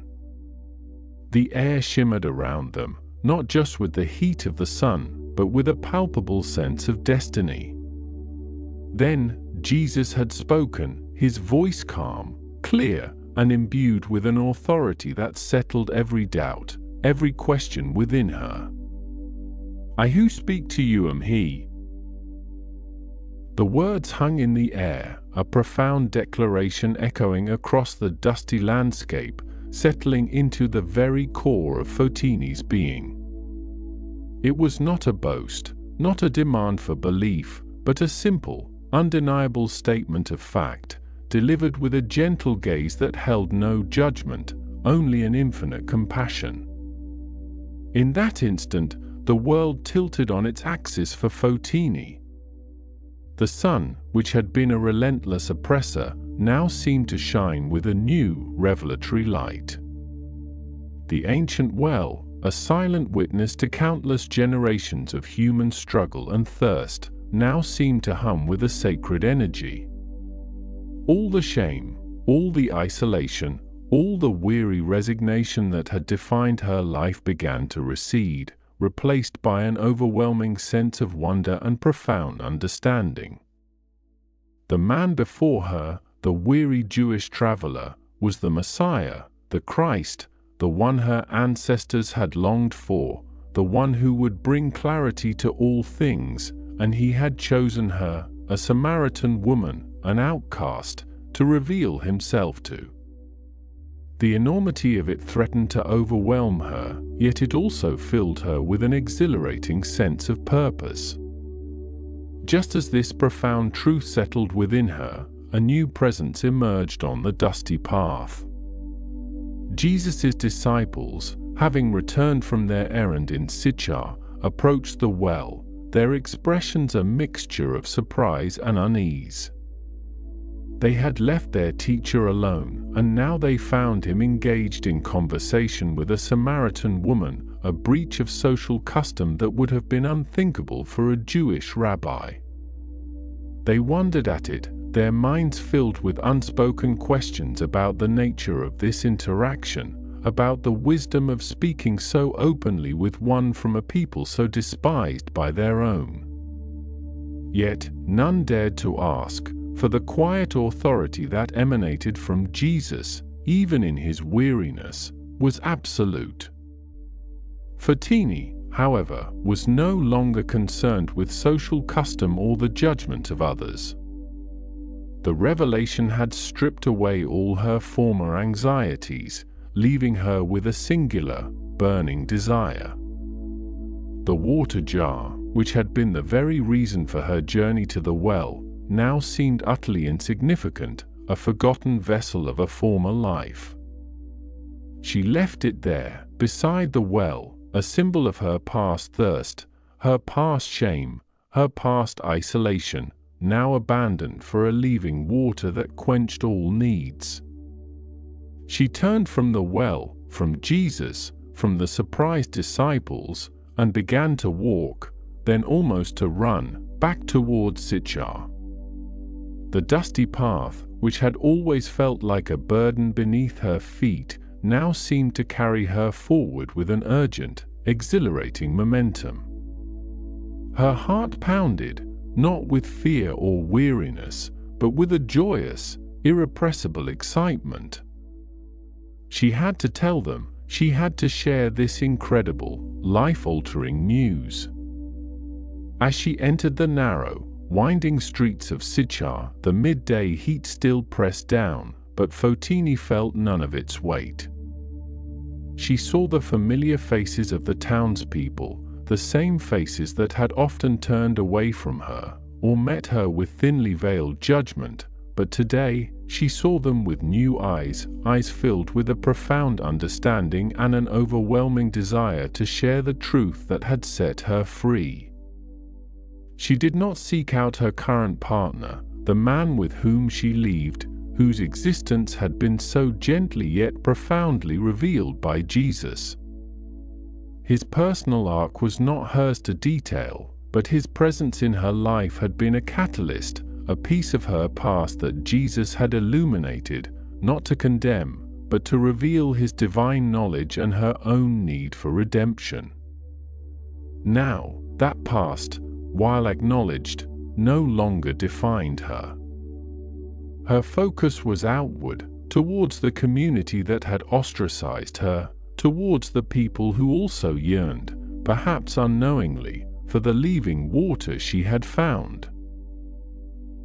Fotini began to call out, her voice, usually hushed and diffident in public, now clear and resonant, carrying through the quiet, sun-drenched streets.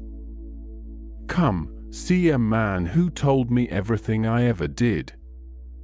Her words were simple, direct, yet imbued with an undeniable power, a raw, authentic testimony that cut through the usual hum of daily life in Sychar. Could this be the Christ, she urged, her voice filled with a conviction that was utterly new, utterly transformative.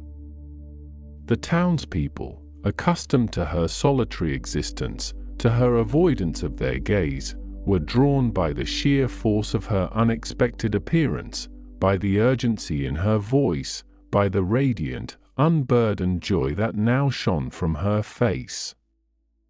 They emerged from their cool, shadowed doorways, from the small shops and courtyards, their faces a mixture of curiosity and skepticism. They knew Fotini, knew her story, knew her reputation. What could possibly have transformed this quiet, often judged woman into such a bold, joyful messenger? They saw not the woman of 5 husbands, not the outcast who drew water at noon to avoid them, but a woman ablaze with a new purpose, her eyes shining with a light they had never witnessed before. Her testimony was not a sermon, but a personal, heartfelt declaration, an invitation born of her own profound encounter.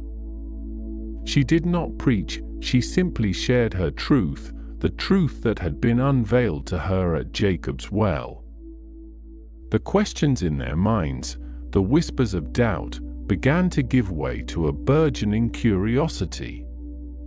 If she, this woman they knew so well, this woman who had carried such a heavy burden of societal judgment, could be so utterly transformed, then what was this truth she spoke of? What was this man who knew everything she had ever done, yet offered not condemnation, but the promise of a Messiah? Slowly, hesitantly at first, Then, with a growing sense of shared wonder, the townspeople began to stir. They followed Fotini, drawn by the irresistible pull of her personal testimony, by the genuine awe that resonated in her every word. They walked out of Sychar, along the dusty path she had just traversed, towards Jacob's well, towards the weary Jewish traveler who had revealed himself as the Christ. The relentless midday sun still beat down, but now it seemed to illuminate a path not just to a well, but to a profound understanding, to a transformative encounter that promised redemption and a new purpose for them all. The atmosphere, once heavy with the weight of social division and individual burdens, now pulsed with the quiet, gentle awe of a community on the cusp of a profound spiritual awakening. The woman, Fotini, did not even notice the weight of the empty water jar she had left behind, a vessel now forgotten in the dust beside the ancient well, its purpose utterly eclipsed by the living water she had found within herself. Her feet, usually accustomed to the slow, deliberate pace of one seeking to avoid notice, now moved with an urgent, almost breathless energy, carrying her back along the dusty path towards the town of Sychar. The sun, still high and fierce, seemed to warm her skin not with its usual oppressive heat, but with a new, exhilarating glow, a sensation that mirrored the fervent joy blossoming within her chest. She had come to the well to draw water, as she always did, at the hour when others shunned its depths, but she was returning with something infinitely more precious, a truth so profound it vibrated through every fiber of her being. As she hurried, her mind raced, not with the usual anxieties or the weight of her past, but with the astonishing words that had just been spoken, the revelation that had shattered her world and then meticulously pieced it back together, stronger and more vibrant than before. He had known everything about her, every secret, every sorrow, every misstep, yet his gaze had held no judgment, only an infinite, understanding compassion that had melted away years of hardened self-protection. He had seen past the societal labels, past the whispers and the averted eyes, straight into the yearning heart of the woman who stood before him, thirsty for something she could not name. And then he had named it for her, offering not just water, but a fountain of life, a direct connection to the divine that transcended all earthly rituals and divisions. The dusty path, usually a lonely stretch, now felt like a runway to a new life, each step bringing her closer to the people she had so carefully avoided. She imagined their faces, their familiar expressions of polite disdain or outright scorn, and for the first time, a surge of something akin to pity, rather than shame, washed over her. They did not know what she knew, they had not heard what she had heard. And suddenly, an overwhelming impulse took hold of her, a burning desire to share this incredible, transformative encounter. The words formed on her tongue, eager to escape, to bear witness to the impossible. When the first few houses of Sychar began to appear through the shimmering heat haze, she did not slow her pace. Instead, she quickened it, her voice, usually hushed and careful, now rising with an uncharacteristic boldness. "Come, come and see a man who told me everything I ever did," she cried out, her voice echoing strangely in the midday stillness, startling a dog from its slumber and drawing the attention of a woman sweeping dust from her doorway. Could this be the Christ? She implored, her arms gesturing widely towards the path leading back to the well, her face alight with an almost incandescent joy that defied the harsh sun. The woman at the doorway paused, her broom held aloft, her eyes narrowing in recognition of Fotini, then widening in surprise at the sheer, unbridled fervor radiating from her.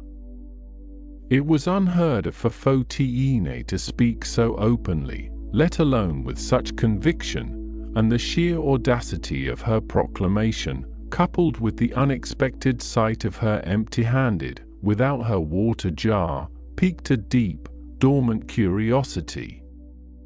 Other doors began to creak open, heads peeking out, drawn by the unusual commotion.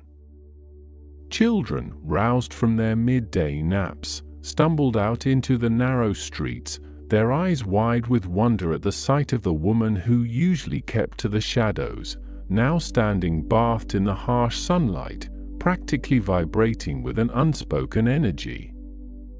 He knew my life, every detail, Fotine continued, her voice gaining strength as more faces appeared, drawn by the magnetic pull of her testimony.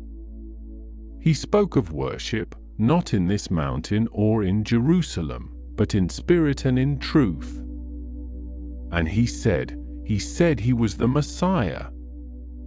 The last words tumbled out, a sacred secret now joyfully proclaimed, a truth too vast to contain. A ripple of murmurs spread through the small gathering crowd. The Messiah? Here, in Psyche-R? Spoken of by her? The skepticism was palpable, a thick, invisible wall, yet beneath it, a seed of intrigue had been planted. The very unlikeliness of the messenger, the sheer unexpectedness of her transformation, lent a strange weight to her words. A man, older and respected in the community, stepped forward, his brow furrowed with a mixture of suspicion and curiosity.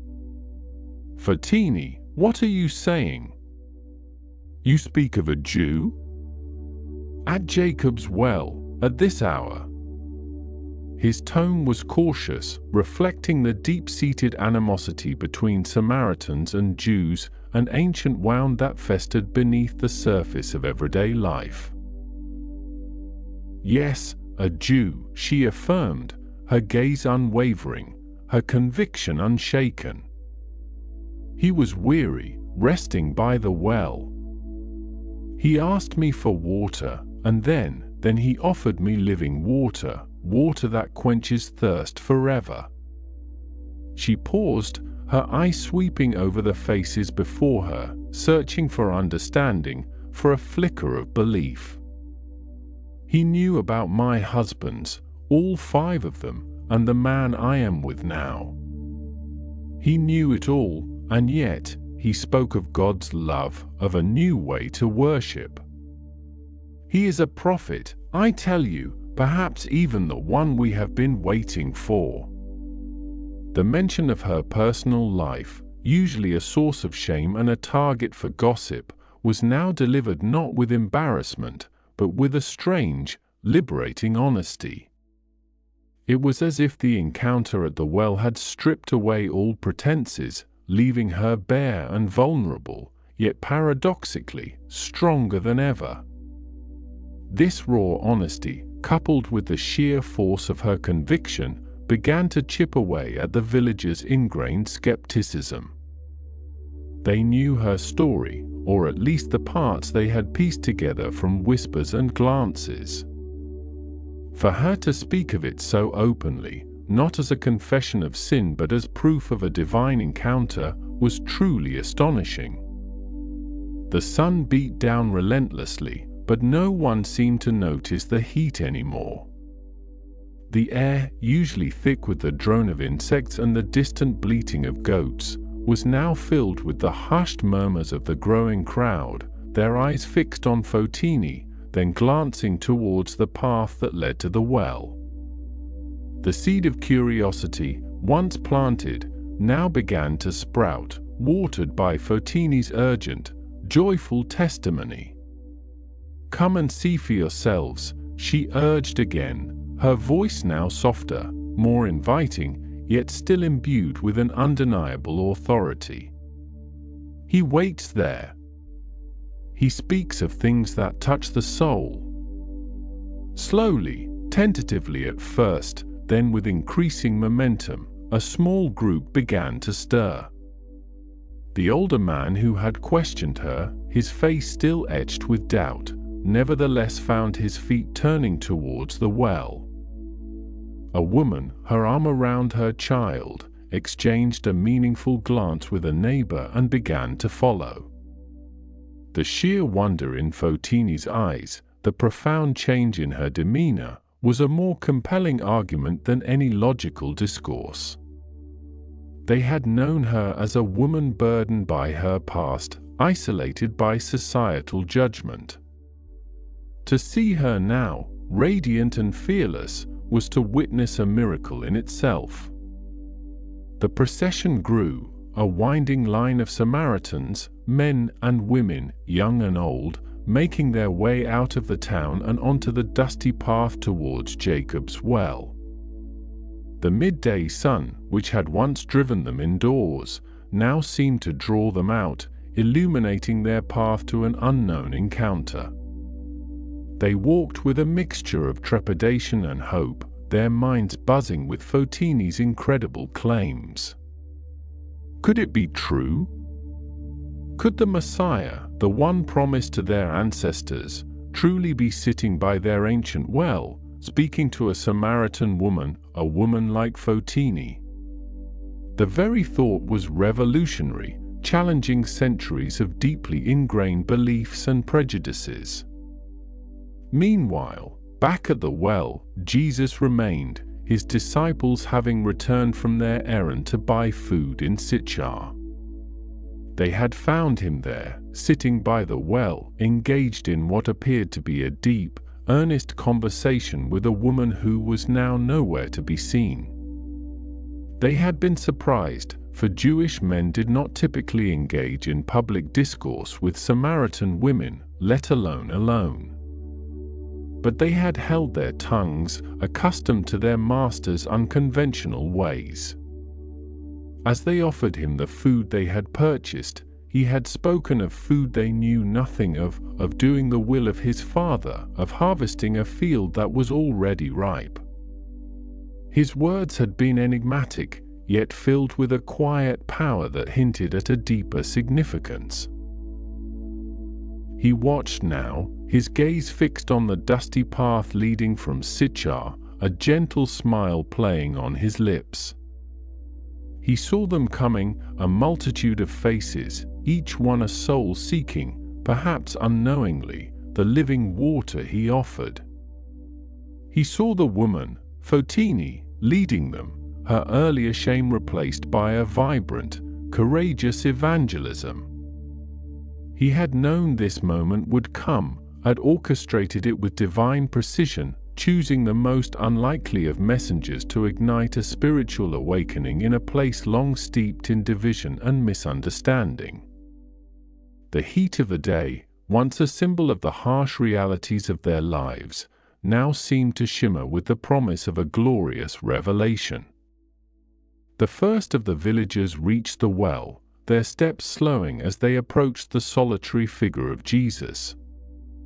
They saw him, a man of humble appearance, yet radiating an undeniable presence, a quiet authority that commanded respect. Their eyes flickered between him and the abandoned water jar, then back to Fotini, who now stood at the forefront of the crowd, her face still shining with an inner light. The air was thick with unspoken questions, with the weight of centuries of expectation, and with the raw, hopeful curiosity of a people on the cusp of something extraordinary. Fotini, seeing the moment, stepped forward, her voice clear and strong, addressing her community. "This is the man," she declared, her arm outstretched towards Jesus. "He told me everything I ever did." Her simple, direct testimony, devoid of theological complexities, yet profoundly personal, resonated deeply. It was a statement that spoke not just of knowledge, but of understanding, of a gaze that saw beyond the surface to the very core of one's being. The villagers, still hesitant, began to ask him questions, their voices a low murmur at first, then growing bolder. They spoke of their traditions, of their hopes for the Messiah, of the prophecies they held dear. Jesus, with infinite patience and profound wisdom, engaged with them, not in complex theological debates, but in simple, direct language that spoke to their hearts. He spoke of God's love for all people, of a worship that transcended physical locations, of a spirit that sought truth and sincerity above all else. He spoke of the coming kingdom, not as a political entity, but as a spiritual reality, accessible to all who believed. As he spoke, the initial skepticism of the Samaritans began to dissolve, replaced by a growing sense of awe and wonder. They listened intently, their faces reflecting a dawning understanding, a recognition of a truth they had perhaps always yearned for but never fully grasped. His words were not just intellectual pronouncements, they were alive, penetrating the deepest recesses of their souls, stirring a spiritual hunger they had not known they possessed. He spoke of their ancestors, of Abraham and Jacob, connecting their history to a larger, divine narrative, showing them that their place in God's plan was not forgotten, but integral. The sun continued its slow descent, its harsh midday glare softening into a golden hue, casting long shadows across the dusty ground. The cool, dark depths of Jacob's well seemed to hum with a newfound significance, no longer just a source of physical water, but a symbol of the spiritual refreshment being offered. The atmosphere, once heavy with the weight of social division and individual burdens, now pulsed with the quiet, gentle awe of a community on the cusp of a profound spiritual awakening, their hearts opening to the transformative encounter that promised redemption and a new purpose for them all. The woman, Fatini, stood among them, no longer an outcast, but a bridge, a living testament to the power of divine love and the boundless grace that had transformed her life, and through her, was now touching the lives of an entire town. The forgotten water jar lay in the dust, a silent monument to a thirst that had been quenched, not by earthly water, but by the living water of truth. The forgotten water jar lay in the dust, a silent monument to a thirst that had been quenched, not by earthly water, but by the living water of truth. A hush, born not of silence but of profound anticipation, settled over the small gathering at the well, a moment suspended between the revelation of a single soul and the awakening of an entire community. Fatini, her face alight with a joy that seemed to shimmer brighter than the midday sun, turned from the man who had seen into her very soul, her gaze sweeping over the faces of the disciples, then settling with a newfound resolve upon the dusty path leading back to Sychar. The weight of years, the quiet burden of judgment and isolation, had lifted from her shoulders, replaced by an exhilarating lightness, a sense of urgent purpose that pulsed through her veins. She felt as though she had been born anew, not just in spirit, but in her very being, and the world, which had once seemed a place of endless, parched stretches, now brimmed with an unseen, flowing current. Her feet, which had so often trod that path with a heavy heart, now moved with an uncharacteristic swiftness, propelled by an inner fire. The disciples watched her go, a mixture of wonder and bewilderment etched upon their faces, their earlier concerns about the Samaritan woman dissolving into the sheer spectacle of her transformation. They had witnessed the quiet miracle, the gentle unfolding of a soul before their very eyes, and now they watched as that miracle began to ripple outward, a stone cast into the still waters of a forgotten town. As Fatini walked, the heat of the sun, which had once felt like a personal torment, now seemed merely a backdrop to the vibrant energy that coursed through her. The dust of the road, usually a symbol of her weary existence, now rose in small, joyful puffs beneath her sandals, marking her swift progress. Her mind raced, not with the familiar anxieties of her past, but with the exhilarating truth she now carried, a truth too vast, too beautiful, to keep to herself. "Come, see a man who told me everything I ever did," she rehearsed in her mind, the words forming a simple, undeniable invitation. Could this be the Messiah? The question was not born of doubt, but of a profound, hopeful certainty, a rhetorical flourish designed to stir the hearts of those who had known her for so long, those who had seen her at her lowest, and perhaps would now see her at her most radiant. The small, sun-baked houses of Sichar began to appear on the horizon, their flat roofs shimmering under the intense light. The usual midday quiet, when most retreated indoors to escape the oppressive heat, hung over the town. But Fotini felt no inclination to rest, no desire to linger in the shade. Her mission was too vital, her message too urgent. She imagined the faces of the townspeople, the women gathered at their own wells in the cooler morning hours, the men in the marketplace, the children playing in the dusty lanes. How would they react? Would they scoff?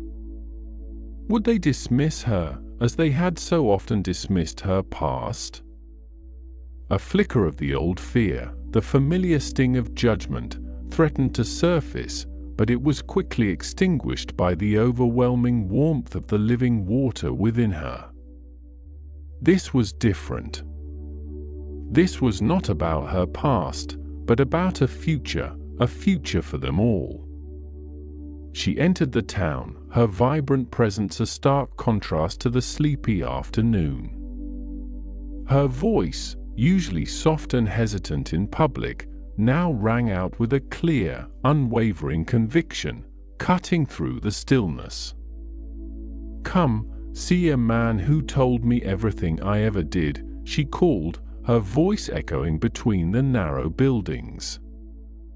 Could this be the Messiah? Heads began to turn. Doors, previously shut against the heat, creaked open. Women, startled from their afternoon chores, peered out with curious, then astonished, expressions. Men, roused from their siestas, emerged from the shade of their doorways, squinting against the bright light, trying to make sense of the commotion. It was Fotini, the woman who drew water at noon, the one they knew by reputation, if not by close acquaintance. But there was something undeniably different about her, a radiance that defied the harsh light, a confidence that had never before been part of her demeanor. Her eyes, which had often held a guarded, downcast quality, now sparkled with an almost luminous intensity, reflecting an inner peace they had never witnessed. A small crowd began to gather, drawn by her insistent calls, by the sheer audacity of her public declaration. Old man Eliezer, his face a roadmap of sun-baked wrinkles, leaned on his staff, his eyes narrowed in suspicion, yet a flicker of curiosity danced within them. Miriam, a woman known for her sharp tongue and even sharper judgment, stood with her arms crossed, a skeptical smirk playing on her lips, but she did not turn away.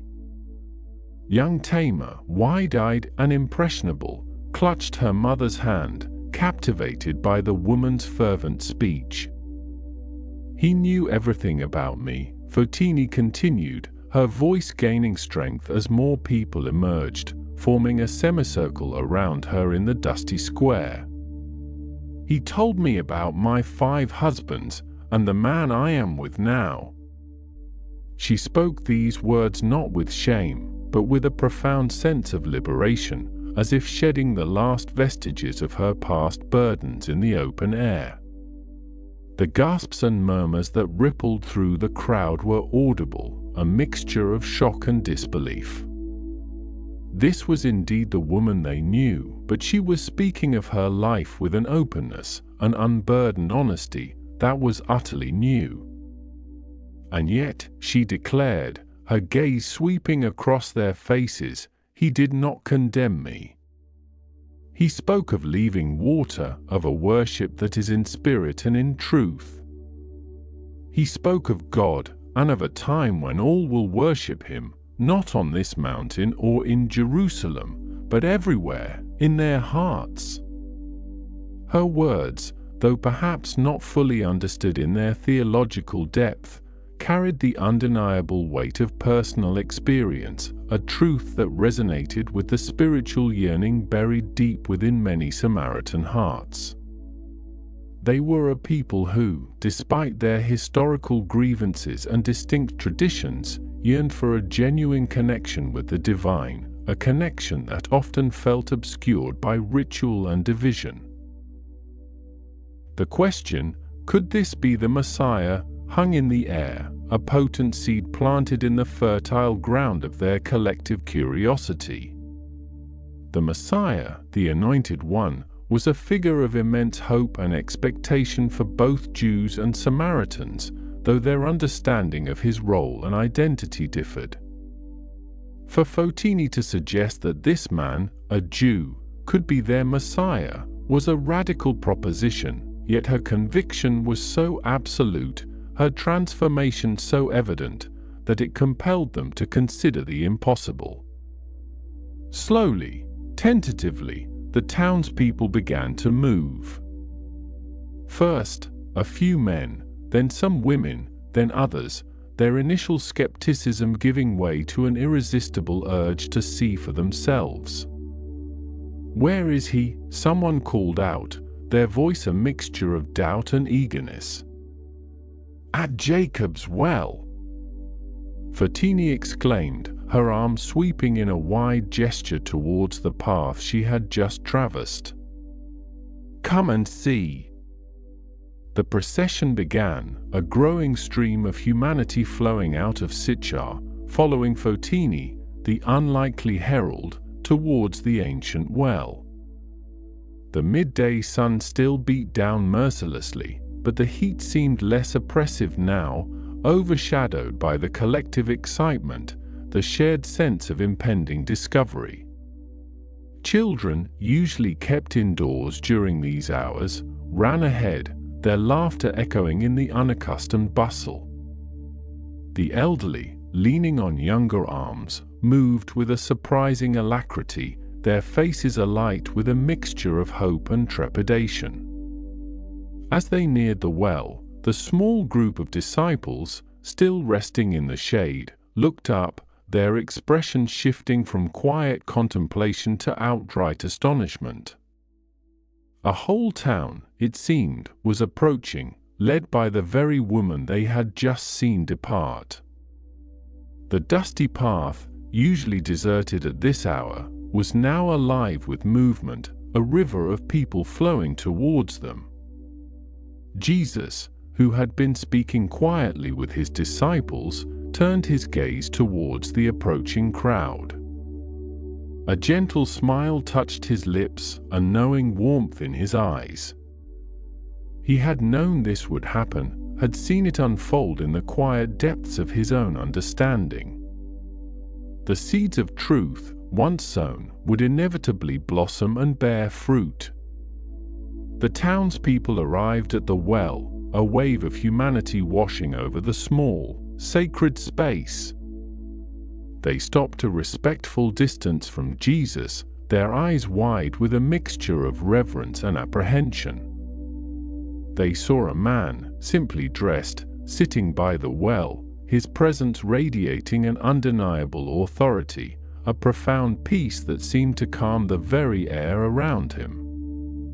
He was not what they expected of a Messiah, no king in royal robes, no warrior with a sword, but there was something in his gaze, a depth of understanding, that drew them in. Fotini, now standing at the forefront of her people, gestured towards Jesus, her face beaming. "This is the man," she announced, her voice filled with a triumphant joy. "He told me everything I ever did." The townspeople murmured among themselves, their eyes darting between Fotini and Jesus. They had heard her testimony, had seen her transformation, and now they stood before the source of that change. A quiet expectation settled over the crowd, a collective holding of breath, as if waiting for the very air to speak. Jesus met their gaze, his eyes moving slowly across each face, seeing not just their present curiosity, but the long history of their people, their spiritual hunger, their hopes, and their fears. He did not immediately speak, allowing the silence to deepen, to settle upon their hearts, preparing the ground for the words that would follow. The sun continued its relentless descent, casting longer shadows across the well, but the heat, once so oppressive, now felt merely like a gentle embrace, a warmth that enveloped them all in this shared moment of discovery.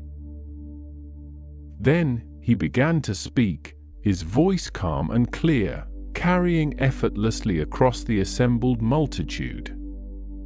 He did not preach fire and brimstone, nor did he condemn their past or their traditions. Instead, he spoke of God's love, of the true nature of worship, of a spirit that sought to connect with humanity not through rigid rules or ancient feuds, but through an open heart and a seeking soul. He spoke of the living water, not as a metaphor for some distant, abstract concept, but as a tangible, transformative reality that could quench the deepest thirst of the human spirit. He spoke of their history, acknowledging their heritage, their longing for the Messiah, and then, gently, profoundly, he revealed himself, not with overt declarations, but through the wisdom of his words, the depth of his understanding, and the undeniable truth that resonated within their own hearts. He addressed their unspoken questions, their doubts, their hopes, weaving a tapestry of truth that encompassed their past, illuminated their present, and offered a glorious future. The townspeople listened, utterly captivated. Old man Eliezer, his skepticism slowly melting away, found himself leaning forward, hanging on every word, a profound sense of peace settling over his aged features. Miriam, the sharp-tongued woman, felt an unfamiliar softening in her heart, a loosening of the tight knots of judgment she had carried for so long. Young Tamar, still clutching her mother's hand, watched Jesus with an innocent wonder, as if seeing a beloved storyteller bring ancient tales to life. They asked him questions, hesitant at first, then with growing confidence, their voices mingling with the gentle murmur of the breeze. Jesus answered each one with patience and compassion, his words like cool water on parched ground, refreshing their minds and spirits.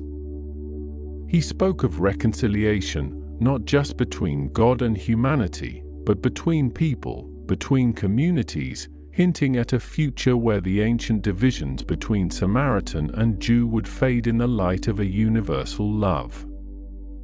Hours passed, though no one seemed to notice the relentless march of time. The sun began its slow descent towards the western horizon, painting the arid landscape in hues of orange and purple. The heat of the day, which had once driven them indoors, now seemed to hold them in a gentle embrace, a shared warmth in the presence of this extraordinary man. The disciples, who had initially been concerned about the lack of food, now watched in silent awe, their own hunger forgotten in the face of this profound spiritual feast. They witnessed not just a conversation, but a communal awakening, a town being transformed before their very eyes. Many of the townspeople, having read Jesus' words for themselves, came to believe. It was not just Fotine's testimony that convinced them, though her radical change had been the catalyst. It was the undeniable truth in his voice, the wisdom in his teachings, the profound sense of peace and understanding that emanated from his very being. They had come to see, as Fotine had urged, and in seeing, they had found something far greater than they could have imagined. The transformation was palpable, not just in individual hearts, but in the very atmosphere of Sichar. The air, which had often felt heavy with unspoken judgments and weary resignation, now vibrated with a new energy, a hopeful anticipation. The divisions that had subtly permeated their interactions, the quiet resentments and long-held grievances, seemed to recede into the background, replaced by a shared sense of wonder and a communal joy. As evening approached, casting long, soft shadows across the land, the townspeople of Sichar invited Jesus to stay with them, to remain in their midst and continue to share his wisdom. "Abide with us," they pleaded, their voices filled with genuine earnestness, "for it is toward evening, and the day is now far spent." It was a plea born not just of hospitality, but of a deep, burgeoning faith, a desire to prolong the presence of this man who had brought such light into their lives.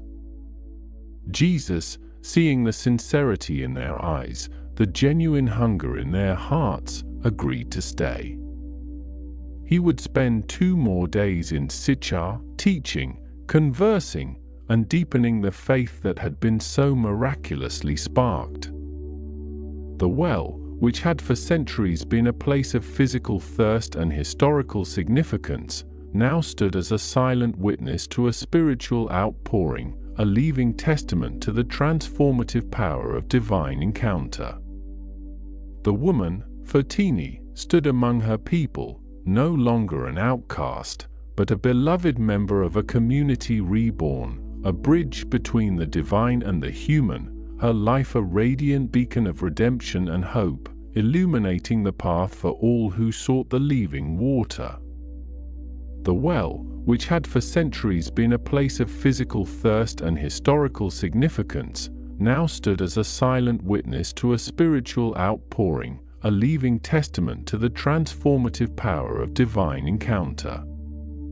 The woman, Fotine, stood among her people, no longer an outcast, but a beloved member of a community reborn, a bridge between the divine and the human, her life a radiant beacon of redemption and hope, illuminating the path for all who sought the living water.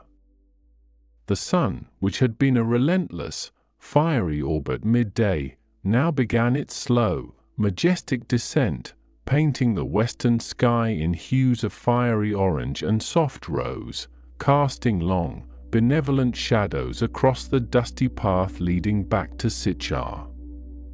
The air, though still warm, had lost its oppressive edge, replaced by a gentle breeze that rustled through the sparse olive trees, carrying with it the murmur of excited voices and the quiet, profound hum of a community in the throes of a miraculous awakening. The townspeople, who had rushed out to the well with a mixture of skepticism and fervent hope, now walked back towards their homes, their steps lighter, their faces etched with a dawning understanding, a quiet wonder that had replaced the familiar lines of weariness and suspicion. Fotine walked among them, her heart overflowing with a joy she had never imagined possible, a joy that felt like the cool, deep water of the well itself, refreshing her very soul. She saw the glances directed her way, not of judgment or scorn, but of curiosity, respect, and even a nascent affection. Children, who once averted their eyes, now looked up at her with wide, innocent gazes, their small hands reaching out to touch the hem of her simple tunic as she passed. The older women, who had once whispered behind cupped hands, now offered her tentative smiles, their eyes searching hers for the truth of her testimony, for the source of this radiant transformation. She met their gazes with an open heart, her own eyes shining with an inner light that spoke volumes more than any words could. As they neared the edge of Sychar, the scent of evening fires, of baking bread and simmering stews, began to mingle with the dry, earthy smell of the Samaritan landscape. The familiar sounds of the town, the bleating of goats, the distant bark of a dog, the laughter of children playing in the twilight, now seemed imbued with a new resonance, a deeper meaning. It was as if the very fabric of their daily lives had been rewoven with threads of grace and possibility. Jesus, walking a little apart from the throng, observed the scene with a gentle, knowing smile. His disciples, who had returned from their errand to find their master engaged in a profound conversation with a Samaritan woman, and then to witness the entire town pouring out to meet him, now walked in a state of quiet awe. They had seen him perform miracles, heal the sick, and teach with unparalleled authority, but this quiet transformation of an entire community, sparked by the testimony of one woman, felt different, more intimate, more profoundly revealing of the kingdom he proclaimed. Peter, ever impetuous, had to restrain himself from asking 100 questions, choosing instead to simply walk and absorb the palpable shift in the atmosphere. John, ever contemplative, watched the faces of the Samaritans, seeing the barriers of generations begin to crumble, replaced by a shared sense of wonder. As they entered the narrow, winding streets of Sychar, the town elders, men of grave demeanor and deep-set eyes, approached Jesus. Their faces, initially stern and watchful, softened as they drew closer, their respect for the stranger who had drawn their entire community out to the well evident in their deferential posture.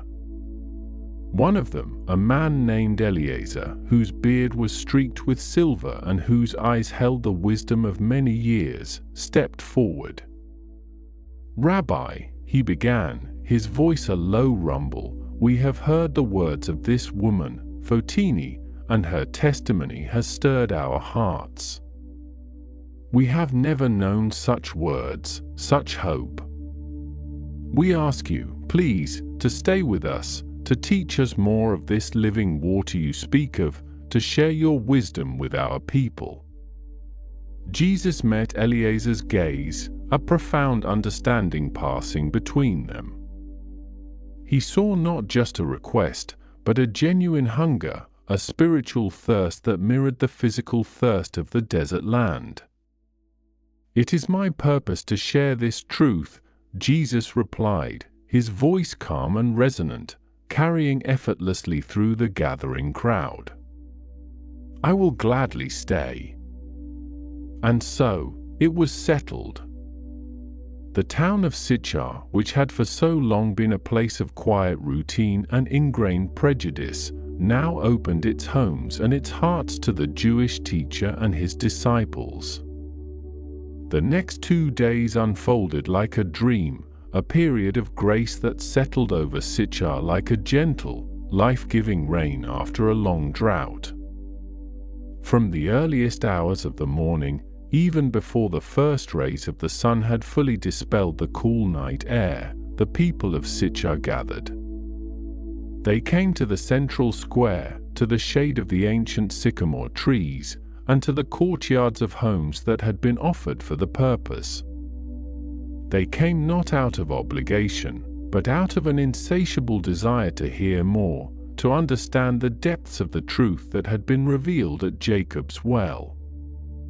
Jesus sat among them, not on a raised platform, but on the dusty ground, just as they did.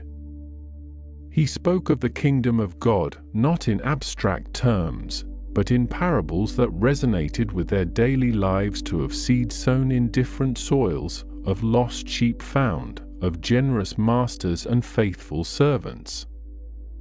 He spoke of a God who loved all people, not just the Jews, but the Samaritans, the Gentiles, the outcasts, the weary, the broken. He spoke of forgiveness that could wash away the stains of the past, of a new leaf that bloomed from repentance, of a future filled with hope and eternal communion. His words were not harsh pronouncements, but gentle invitations. He did not condemn their past, but offered a path to a future.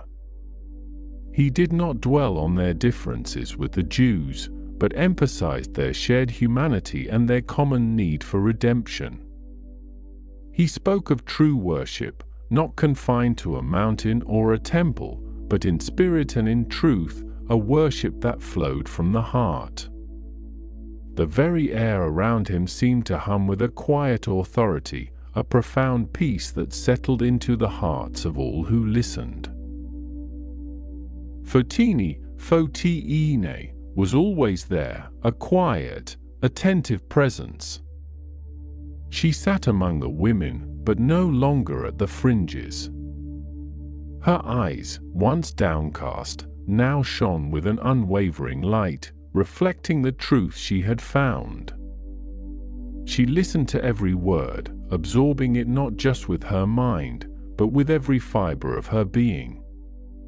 Sometimes, when Jesus paused, or when a question arose from the crowd, her gaze would meet his, and in that brief exchange, a silent understanding passed between them, a recognition of the profound journey she had undertaken and the pivotal role she had played.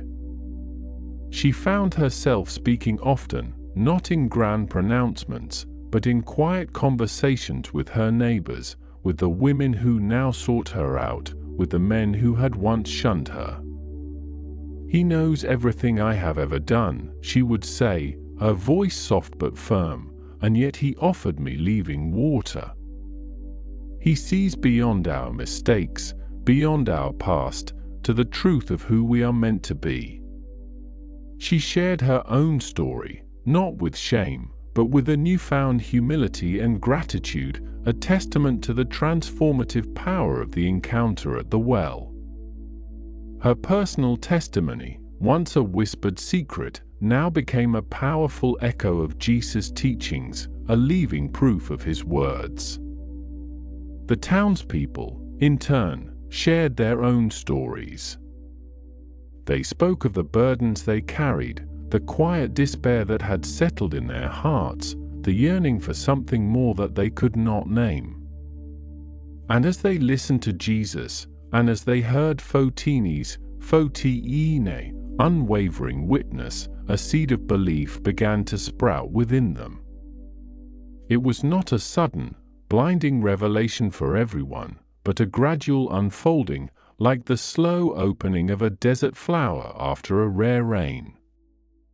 The children, too, were drawn to Jesus. They would gather around him, their bright eyes fixed on his face, their innocent questions sometimes interrupting the flow of his teaching. He would answer them patiently, his voice gentle, his eyes full of tenderness. He told them stories, simple yet profound, that spoke of God's love for the smallest sparrow, for the lilies of the field, and for every child. Their presence added a layer of pure, unadulterated joy to the gatherings, a reminder that the kingdom of God belonged to such as these. The meals shared during these 2 days were unlike any Sychar had known. Tables were laden with fresh bread, olives, figs, and goat's cheese, offered freely and shared communally. Jews and Samaritans, who had for centuries avoided sharing food, now broke bread together, their laughter mingling, their conversations flowing freely. The ancient barriers, built on generations of distrust and religious animosity, began to dissolve in the warmth of shared hospitality and a common spiritual hunger. The simple act of eating together became a profound symbol of reconciliation, a tangible expression of the unity Jesus proclaimed. As the second day drew to a close, the setting sun once again bathed Sychar in a golden glow, but this time the light felt different, imbued with a sense of peace and fulfillment. The air was thick with the scent of evening blooms and the quiet murmur of contented voices. The people gathered one last time, their faces now alight with a profound understanding, a deep-seated peace that had replaced the former weariness. Eleazar, the elder, stepped forward again, his voice now filled with a quiet reverence. "Rabbi," he said, his eyes shining with unshed tears, "we no longer believe just because of Fotini's words, though her testimony was the spark that ignited our understanding. We have heard you ourselves. We have seen your compassion, felt your wisdom, and understood the truth of your words. We know now that you are indeed the Savior of the world, the Messiah we have long awaited." A wave of affirmation rippled through the crowd, a chorus of murmurs and nods. The belief was no longer second-hand, it was personal, deeply felt, rooted in their own experience of Jesus' presence and his teachings. The seed of belief, planted by Fotini's courageous testimony, had taken root and blossomed into a vibrant, communal faith. Jesus looked out at the faces before him, at the men, women, and children of Sychar, their eyes filled with hope and a newfound purpose. He saw not just Samaritans, but children of God, redeemed and transformed. He saw the fulfillment of his mission, the breaking down of walls, the spreading of the good news to all who would listen. His heart, weary from the journey, was now filled with a quiet triumph, a profound satisfaction. The time for his departure came with the dawn of the third day. The people of Sychar gathered once more, not with sorrow, but with a quiet gratitude. They knew that he had to move on, that his message was for all the world, but they also knew that he had left an indelible mark on their town, on their hearts.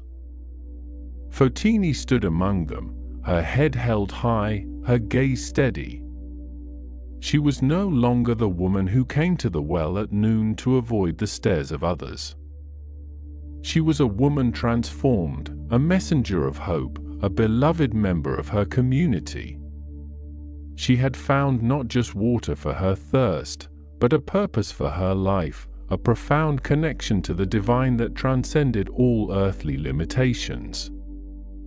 As Jesus and his disciples began their journey towards Galilee, the people of Sychar watched them go, their hearts filled with a quiet joy. They returned to their homes, to their fields, to their daily routines, but nothing was truly the same.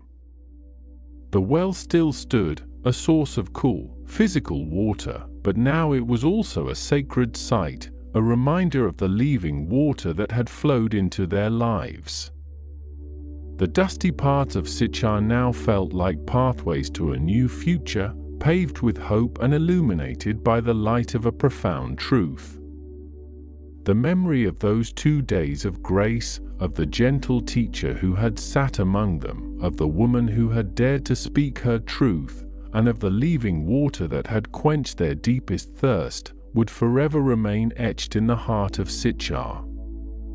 It was a testament to the power of a single encounter, a single conversation, to change not just one life, but an entire community, turning a place of division into a beacon of universal love and redemption. And as the sun rose higher, casting its golden light over the arid Samarian hills, the town of Sychar, once overlooked and scorned, now shone with the radiant glow of a profound and enduring belief. The sun, a benevolent orb now hanging high above the Samaritan hills, poured its golden warmth over Sychar, painting the dusty paths and sun-baked walls with a soft, ethereal glow. The air, once thick with the oppressive midday heat that had driven Fotini to the well, now carried a different kind of warmth, a gentle current of peace that seemed to settle over the entire town.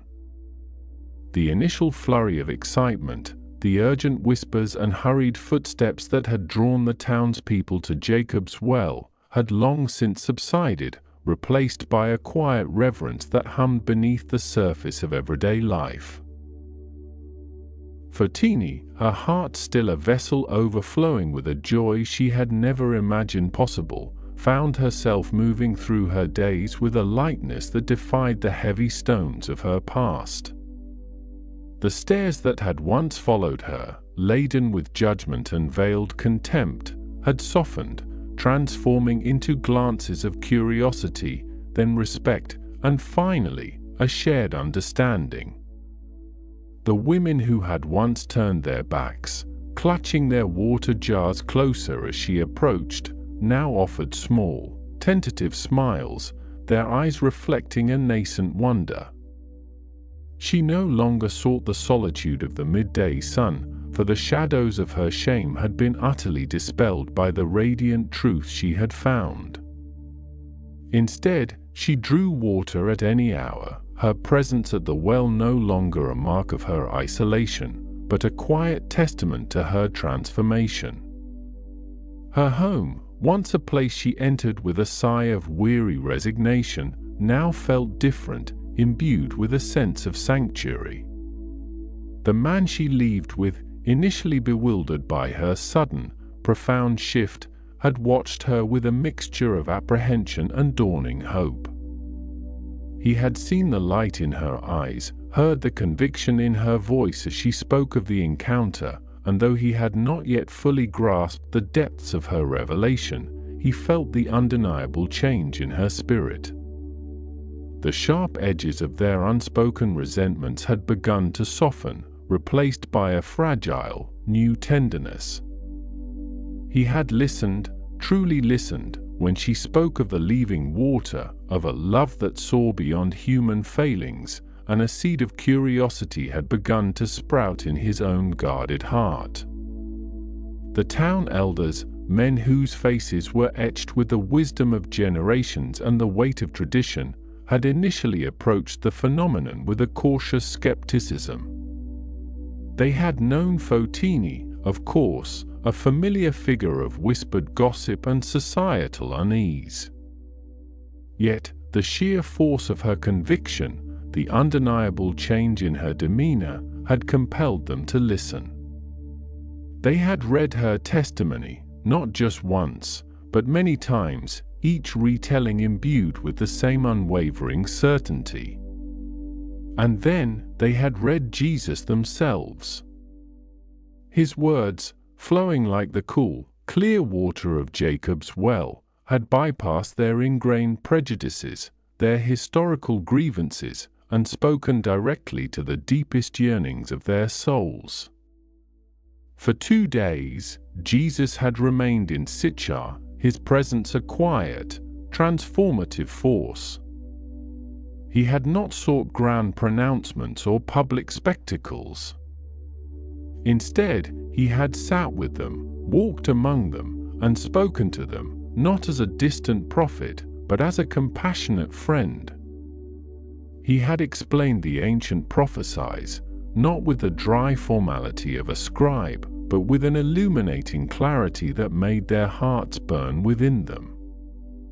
He spoke of a God who sought not rituals in specific mountains, but worship in spirit and in truth, a worship accessible to all, regardless of their lineage or their past.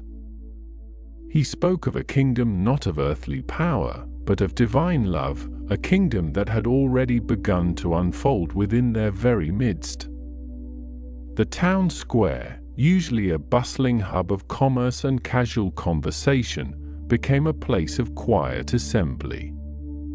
People gathered, not to haggle over goods, but to listen, their faces rapt with attention. Children, usually boisterous and restless, sat hushed at the feet of their parents, sensing the profound significance of the moments unfolding around them.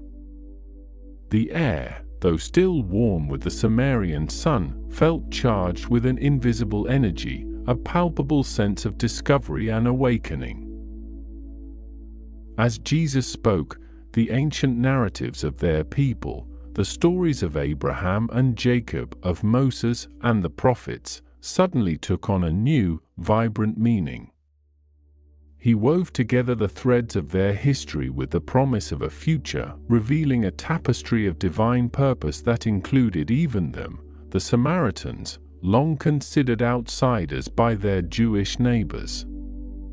The historical chasm that had separated them from the broader spiritual narrative seemed to narrow, then dissolve, in the light of his inclusive message. Many, indeed, had come to believe, not merely because of Fotini's compelling testimony, but because they had read him for themselves, and they knew, with an unshakable certainty, that he was truly the Savior of the world. This realization had rippled through the community, a gentle tide of understanding washing over hearts that had long been parched.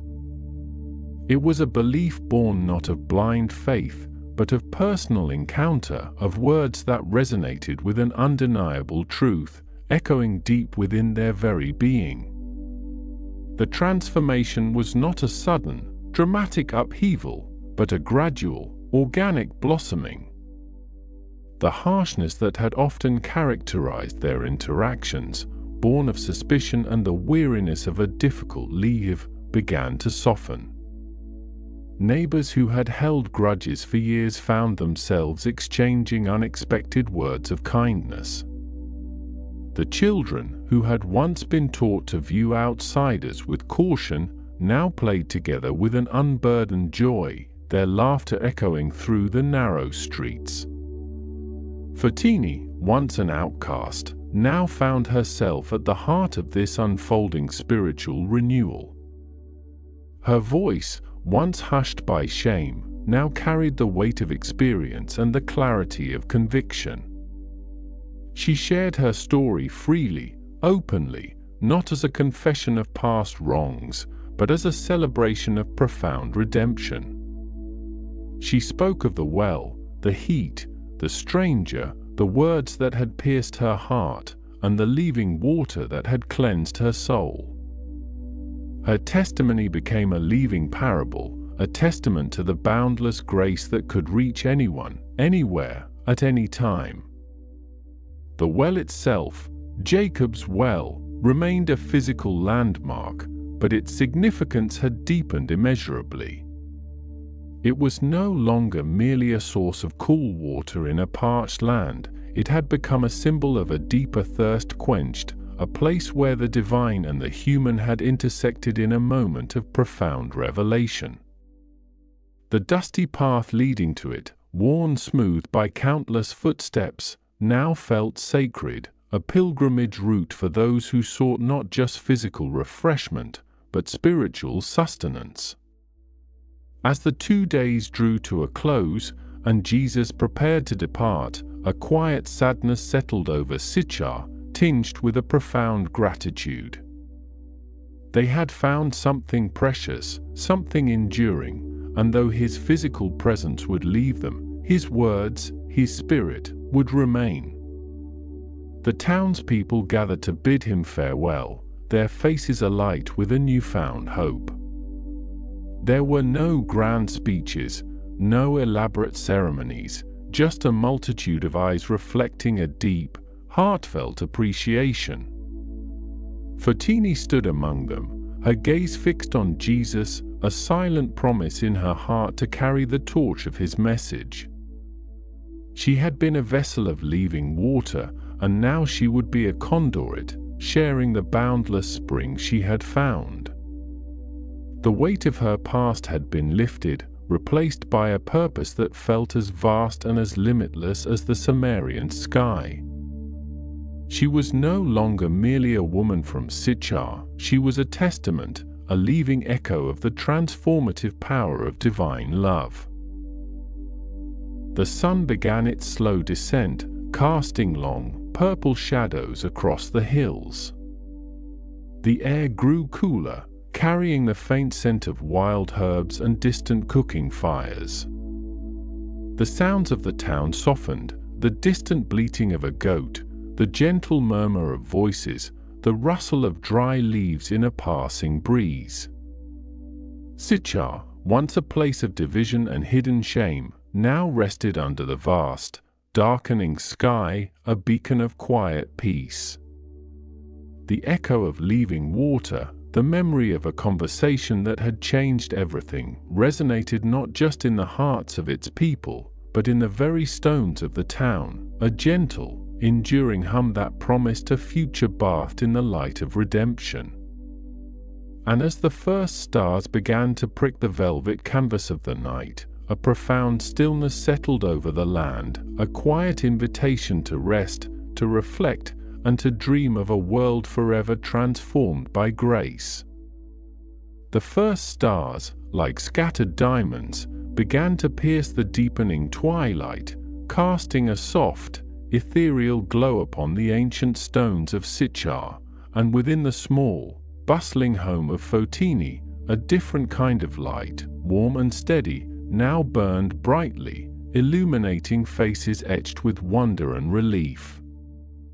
The man, whose name was Eliezer, sat quietly in a corner, his rough hands clasped, his gaze fixed upon Fotini as she moved with a newfound grace, preparing a simple evening meal of lentil stew and freshly baked bread, a task she had performed countless times before, yet now imbued with an almost sacred significance. The children, usually boisterous and demanding, huddled close, their wide eyes reflecting the flickering oil lamp, listening intently as their mother, her voice no longer hushed with shame but clear and resonant, recounted the extraordinary encounter at Jacob's well, weaving a tale of profound revelation and unexpected grace that held them utterly captivated.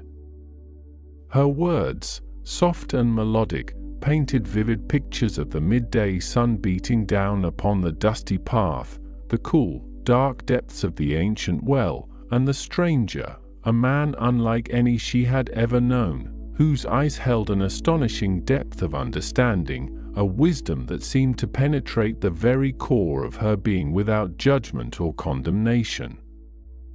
She spoke of the leaving water, a concept that had initially baffled her, but now resonated within her soul like a deep, clear spring, quenching a thirst she hadn't even realized had consumed her for so long, a thirst for acceptance, for truth, and for a love that transcended the harsh realities of her daily existence.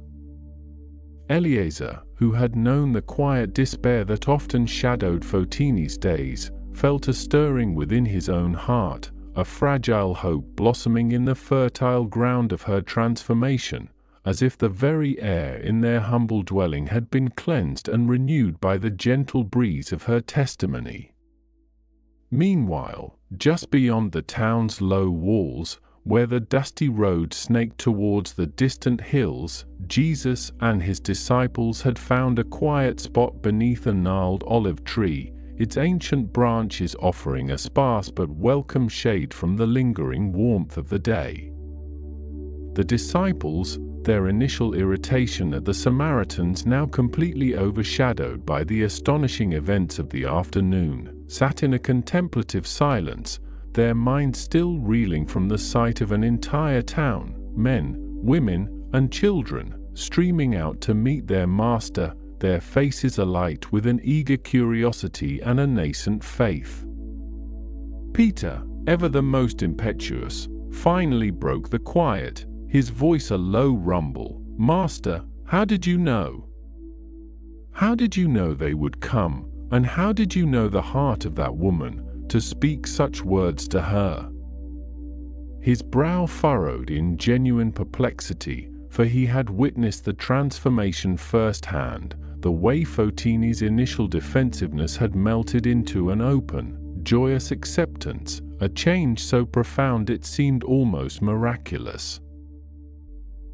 Jesus, his gaze fixed on the darkening horizon where the last vestiges of sunset painted the sky in hues of deep violet and fiery orange, offered a gentle smile, a serene expression that seemed to hold all the secrets of the universe within its quiet depths.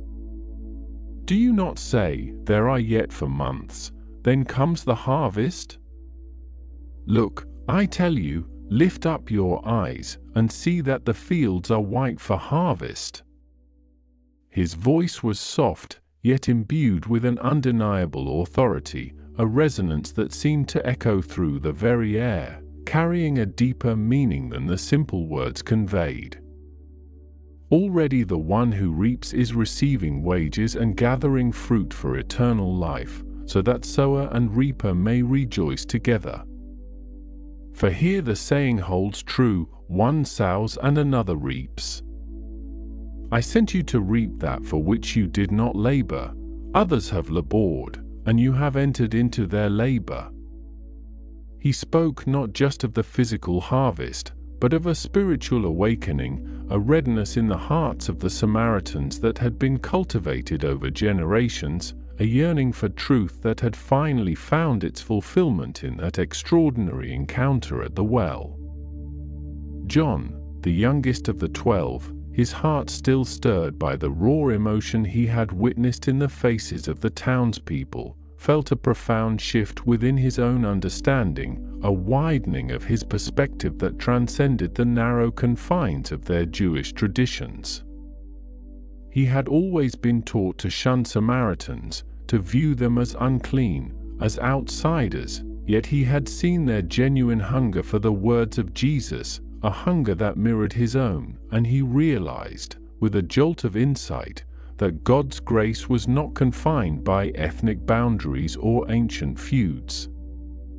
The air, now cool and crisp, carried the distant sounds of celebration from Sychar, a joyful murmur that seemed to affirm Jesus' words, a testament to the unexpected harvest that had sprung forth from the most unlikely of seeds. Andrew, ever practical, began to consider the logistics, the need for shelter, for food, for a place to teach, as he watched the lights of Sychar twinkle invitingly in the growing darkness, a town that had, just hours before, been a forbidden territory, now beckoning them with an open, eager embrace. The following morning, as the first golden rays of dawn stretched across the Samaritan landscape, painting the hills in soft hues of rose and gold, the disciples found themselves walking through the narrow, winding streets of Sychar, not as wary outsiders, but as welcomed guests. The aroma of freshly baked bread mingled with the earthy scent of wood smoke, and the sounds of daily life, the distant bleating of sheep, the gentle clatter of pottery, the cheerful chatter of children, filled the air, creating a vibrant tapestry of community.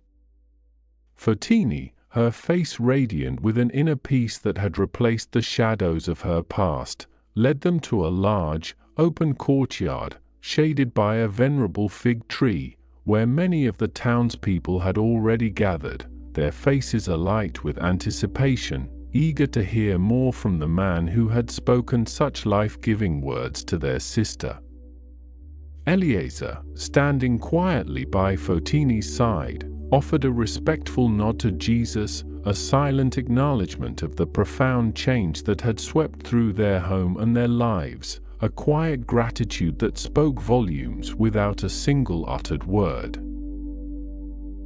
Jesus, his presence commanding yet gentle, settled himself on a low stone bench, and the crowd hushed, their eyes fixed upon him, their hearts open and receptive, a stark contrast to the often skeptical or hostile audiences he encountered in Judea.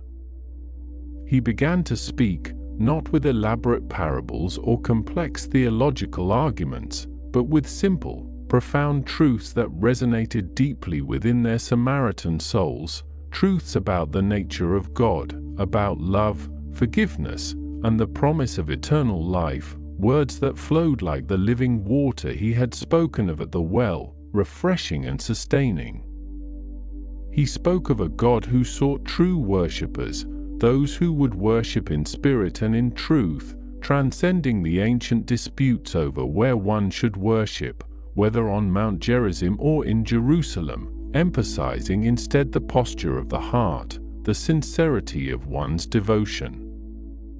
The townspeople listened, their faces rapt, some nodding slowly, others wiping away tears, as if a long-held burden had finally been lifted from their shoulders, replaced by a profound sense of belonging and spiritual liberation.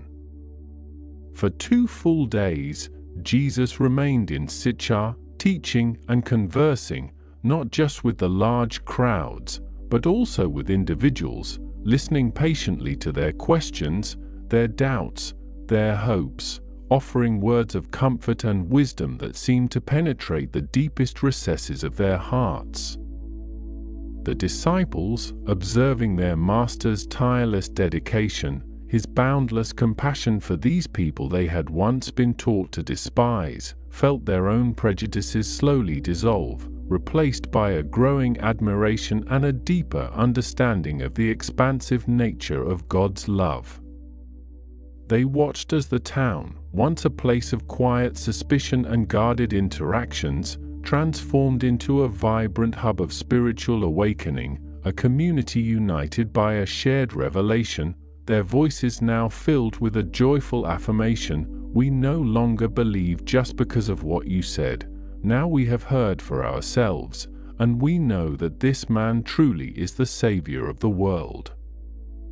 The air thrummed with a palpable energy, a sense of new beginnings, as if the very stones of Sychar were singing a quiet hymn of redemption. Fotini, now a central figure in this unfolding transformation, moved among the people with an unburdened spirit, her testimony a powerful catalyst for faith, for she was leaving proof of the transformative power of Jesus' words. She spoke of her past, not with shame, but with a quiet honesty, emphasizing how the Master had seen her, truly seen her, not for her mistakes, but for the yearning heart within, and how his words had healed the wounds of a lifetime, offering her a future filled with hope and purpose. Eliezer, no longer a shadowy figure in her life, walked proudly by her side, his quiet strength a testament to the stability and respect she had found, their shared journey now a beacon of redemption for others in the town, a living testament to the grace that had flowed from the well. The children, their faces bright with curiosity, clung to her skirts, listening to the stories, their young minds absorbing the profound lessons of compassion and forgiveness that now permeated their home and their community.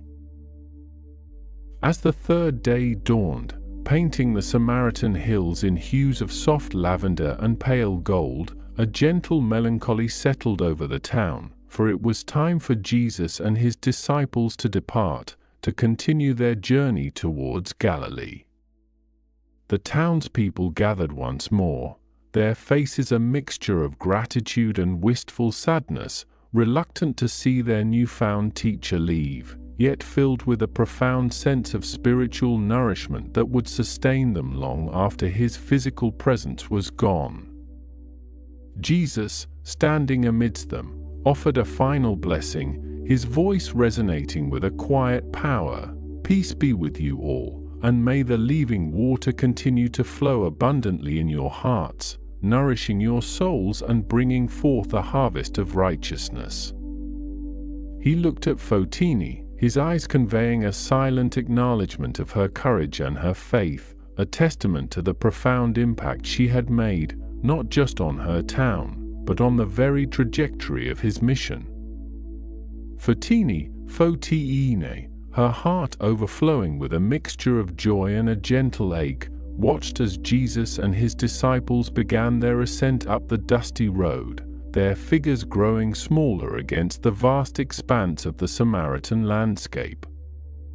She knew, with an unwavering certainty, that her life would never be the same, that the shame and isolation that had once defined her had been washed away, replaced by a vibrant purpose, a calling to share the living water with all who thirsted. Eliezer placed a comforting hand on her shoulder, his quiet strength a grounding presence, and together they turned back towards the town, towards their home, towards a future that was now brimming with possibility, a future built on the foundation of grace and redemption. The children, sensing the profound shift in their parents, walked hand in hand, their small voices chattering excitedly about the stories they had heard, the new songs they had learned, their innocent joy a reflection of the renewed spirit that now permeated every corner of Sychar.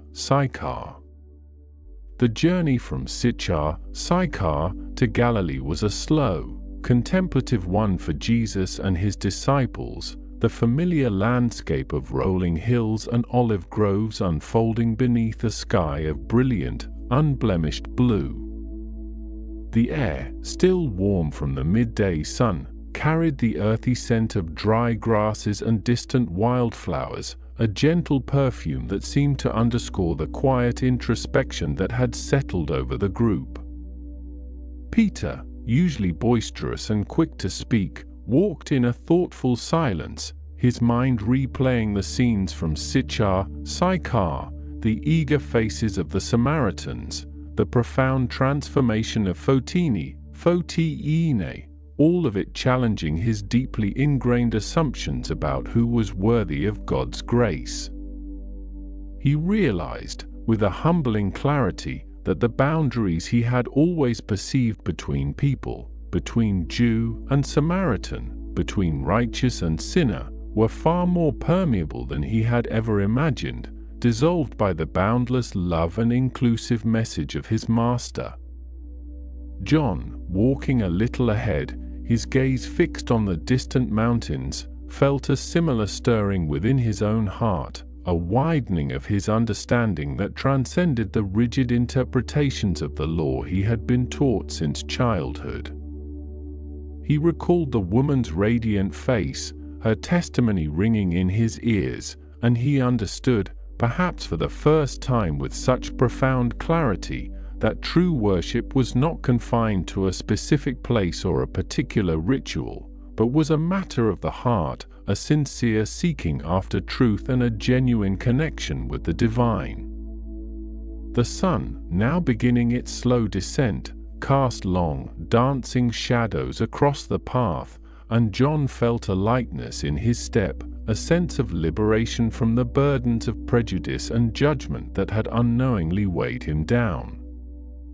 He saw the world, and indeed God's kingdom, with new eyes, a kingdom far more expansive and welcoming than he had ever dared to conceive.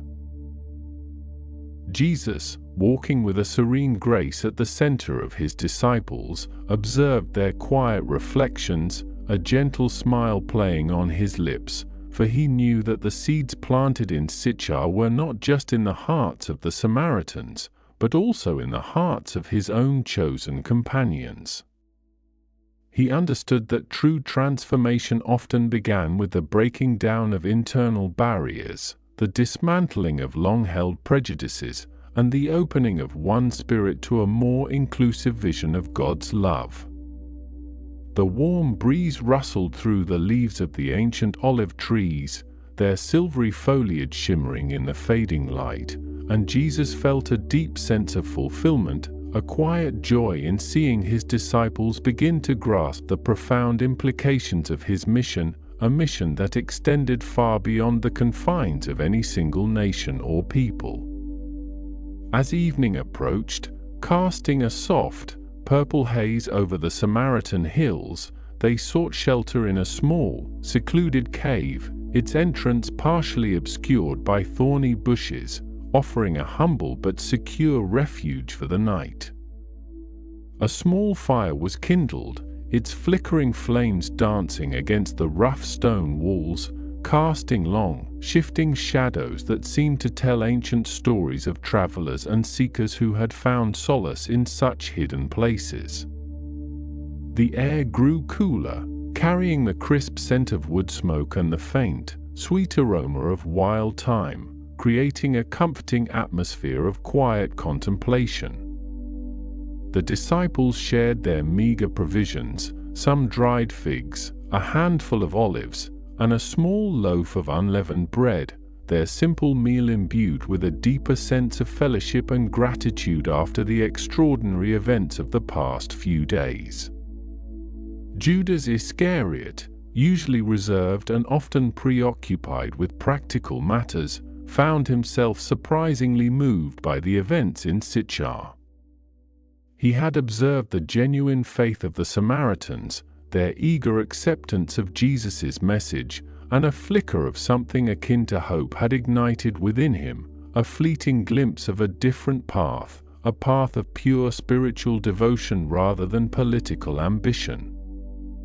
He watched Jesus, silhouetted against the firelight, his face serene and compassionate, and for a moment, the calculating thoughts that often occupied his mind receded, replaced by a genuine awe for the Master's ability to touch and transform lives, even those considered beyond the pale. He wondered, briefly, if such profound spiritual change could truly alter the course of nations, if this living water could indeed quench the thirst for freedom and justice that burned so fiercely within his own heart. The night deepened, the stars emerging in their countless multitudes, a breathtaking canopy stretching across the vast, silent heavens, and the only sounds were the gentle crackling of the fire, the soft chirping of crickets, and the occasional rustle of a night creature in the nearby brush. Jesus, after a period of quiet meditation, began to speak, his voice a low, soothing murmur that seemed to blend with the stillness of the night, offering further insights into the nature of the kingdom of God, into the boundless love of the Father for all his children, regardless of their lineage or their past. He spoke of the importance of humility, of compassion, and of extending grace to those who were different, those who were marginalized, for in the eyes of God, all were equally precious, equally deserving of love and redemption. The disciples, nestled in their cloaks around the dying embers of the fire, listened intently, their minds absorbing the profound wisdom, their hearts slowly expanding to embrace a more inclusive vision of humanity. They felt a deep sense of peace settle over them, a quiet assurance that they were on a path of immense significance, a journey that would forever alter the course of human history, not through force or conquest, but through the gentle power of love and truth. The air grew cooler still, carrying the refreshing scent of dew-kissed earth, and as sleep slowly claimed them, their dreams were filled with images of living water, of radiant faces, and of a world forever transformed by grace, a gentle, enduring hum that promised a future bathed in the light of redemption. Back in Sychar, Fotini found her days transformed, no longer marked by the heavy cloak of isolation and judgment, but by a vibrant sense of purpose and belonging. The whispers that had once followed her through the marketplace had ceased, replaced by respectful greetings and earnest questions about the man who had brought such light to their town. She spent hours speaking with other women, sharing her story not as a tale of shame, but as a testament to profound forgiveness and radical acceptance, her voice clear and resonant, carrying the weight of her experience with a newfound dignity. She spoke of the well, not just as a source of physical water, but as a place where spiritual thirst could be quenched, where ancient prejudices could be dissolved, and where a new path to God could be forged, a path accessible to all who sought it with a sincere heart. Eliezer, witnessing Fotini's blossoming, felt a deep pride swell within him, a quiet joy that permeated their humble home. He saw the way their children now looked at their mother, not with the confused apprehension of the past, but with an open admiration, their young minds absorbing the powerful lesson of redemption unfolding before their very eyes. He himself had found a renewed sense of purpose, his work as a potter now imbued with a deeper meaning, for he saw in the clay he shaped a metaphor for the lives being reshaped in sitar, molded by the gentle hands of grace into vessels of hope and new beginnings. The air in their home, once heavy with unspoken burdens, now hummed with a quiet energy, a palpable sense of peace and gratitude that seemed to emanate from Fotini's very being, touching everyone who entered their threshold. The town elders, initially cautious and somewhat skeptical, had been swayed by the undeniable transformation they witnessed in their community, not just in Fotini, but in the collective spirit of Sitar. They had seen families reconcile, old feuds soften, and a spirit of cooperation replace the long-standing divisions that had plagued their town. They began to integrate the teachings of Jesus into their daily lives, finding in his words a profound wisdom that transcended their traditional interpretations, a message of universal love and spiritual truth that resonated deeply with their Samaritan heritage. The ancient well, Jacob's well, now stood not just as a historical landmark, but as a sacred site, a place of profound encounter, a symbol of the living water that had flowed into their lives, refreshing and renewing their very souls. Weeks turned into months, and the story of the woman at the well, of the stranger who had offered living water, spread far beyond the confines of Sitar, carried by travelers and merchants to neighboring villages and distant towns throughout Samaria.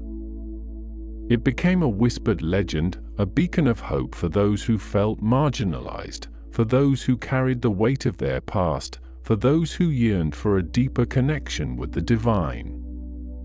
Fotini, now known throughout the region as a woman of profound faith and unwavering testimony, continued to share her story, her voice a gentle, persuasive melody that resonated with truth and authenticity, inspiring countless others to seek out the living water for themselves. Her life, once a symbol of societal rejection, had become a powerful testament to the boundless grace of God, a living embodiment of redemption's transformative power, echoing through the arid lands of Samaria like a cool, refreshing breeze. The children of Sitar, growing up in a town forever changed, carried the legacy of that extraordinary encounter in their hearts, their understanding of faith shaped not by rigid dogma, but by the living example of love, forgiveness, and radical inclusivity. They played near Jacob's well, their laughter echoing off the ancient stones, their innocent minds filled with stories of the Master who saw beyond appearances, who offered hope to the outcast, and who brought a profound peace to their community. The well, a silent witness to centuries of history, now held a new significance, a symbol of the day when the living water had flowed freely, quenching a collective thirst and transforming a town, leaving behind a gentle, enduring hum that promised a future bathed in the light of redemption, a quiet invitation to rest, to reflect, and to dream of a world forever transformed by grace. That is where we leave our story tonight. These moments of quiet are yours, you have earned them. If easy drift sleep has become part of your night, subscribing keeps us close. Sweet dreams and rest well.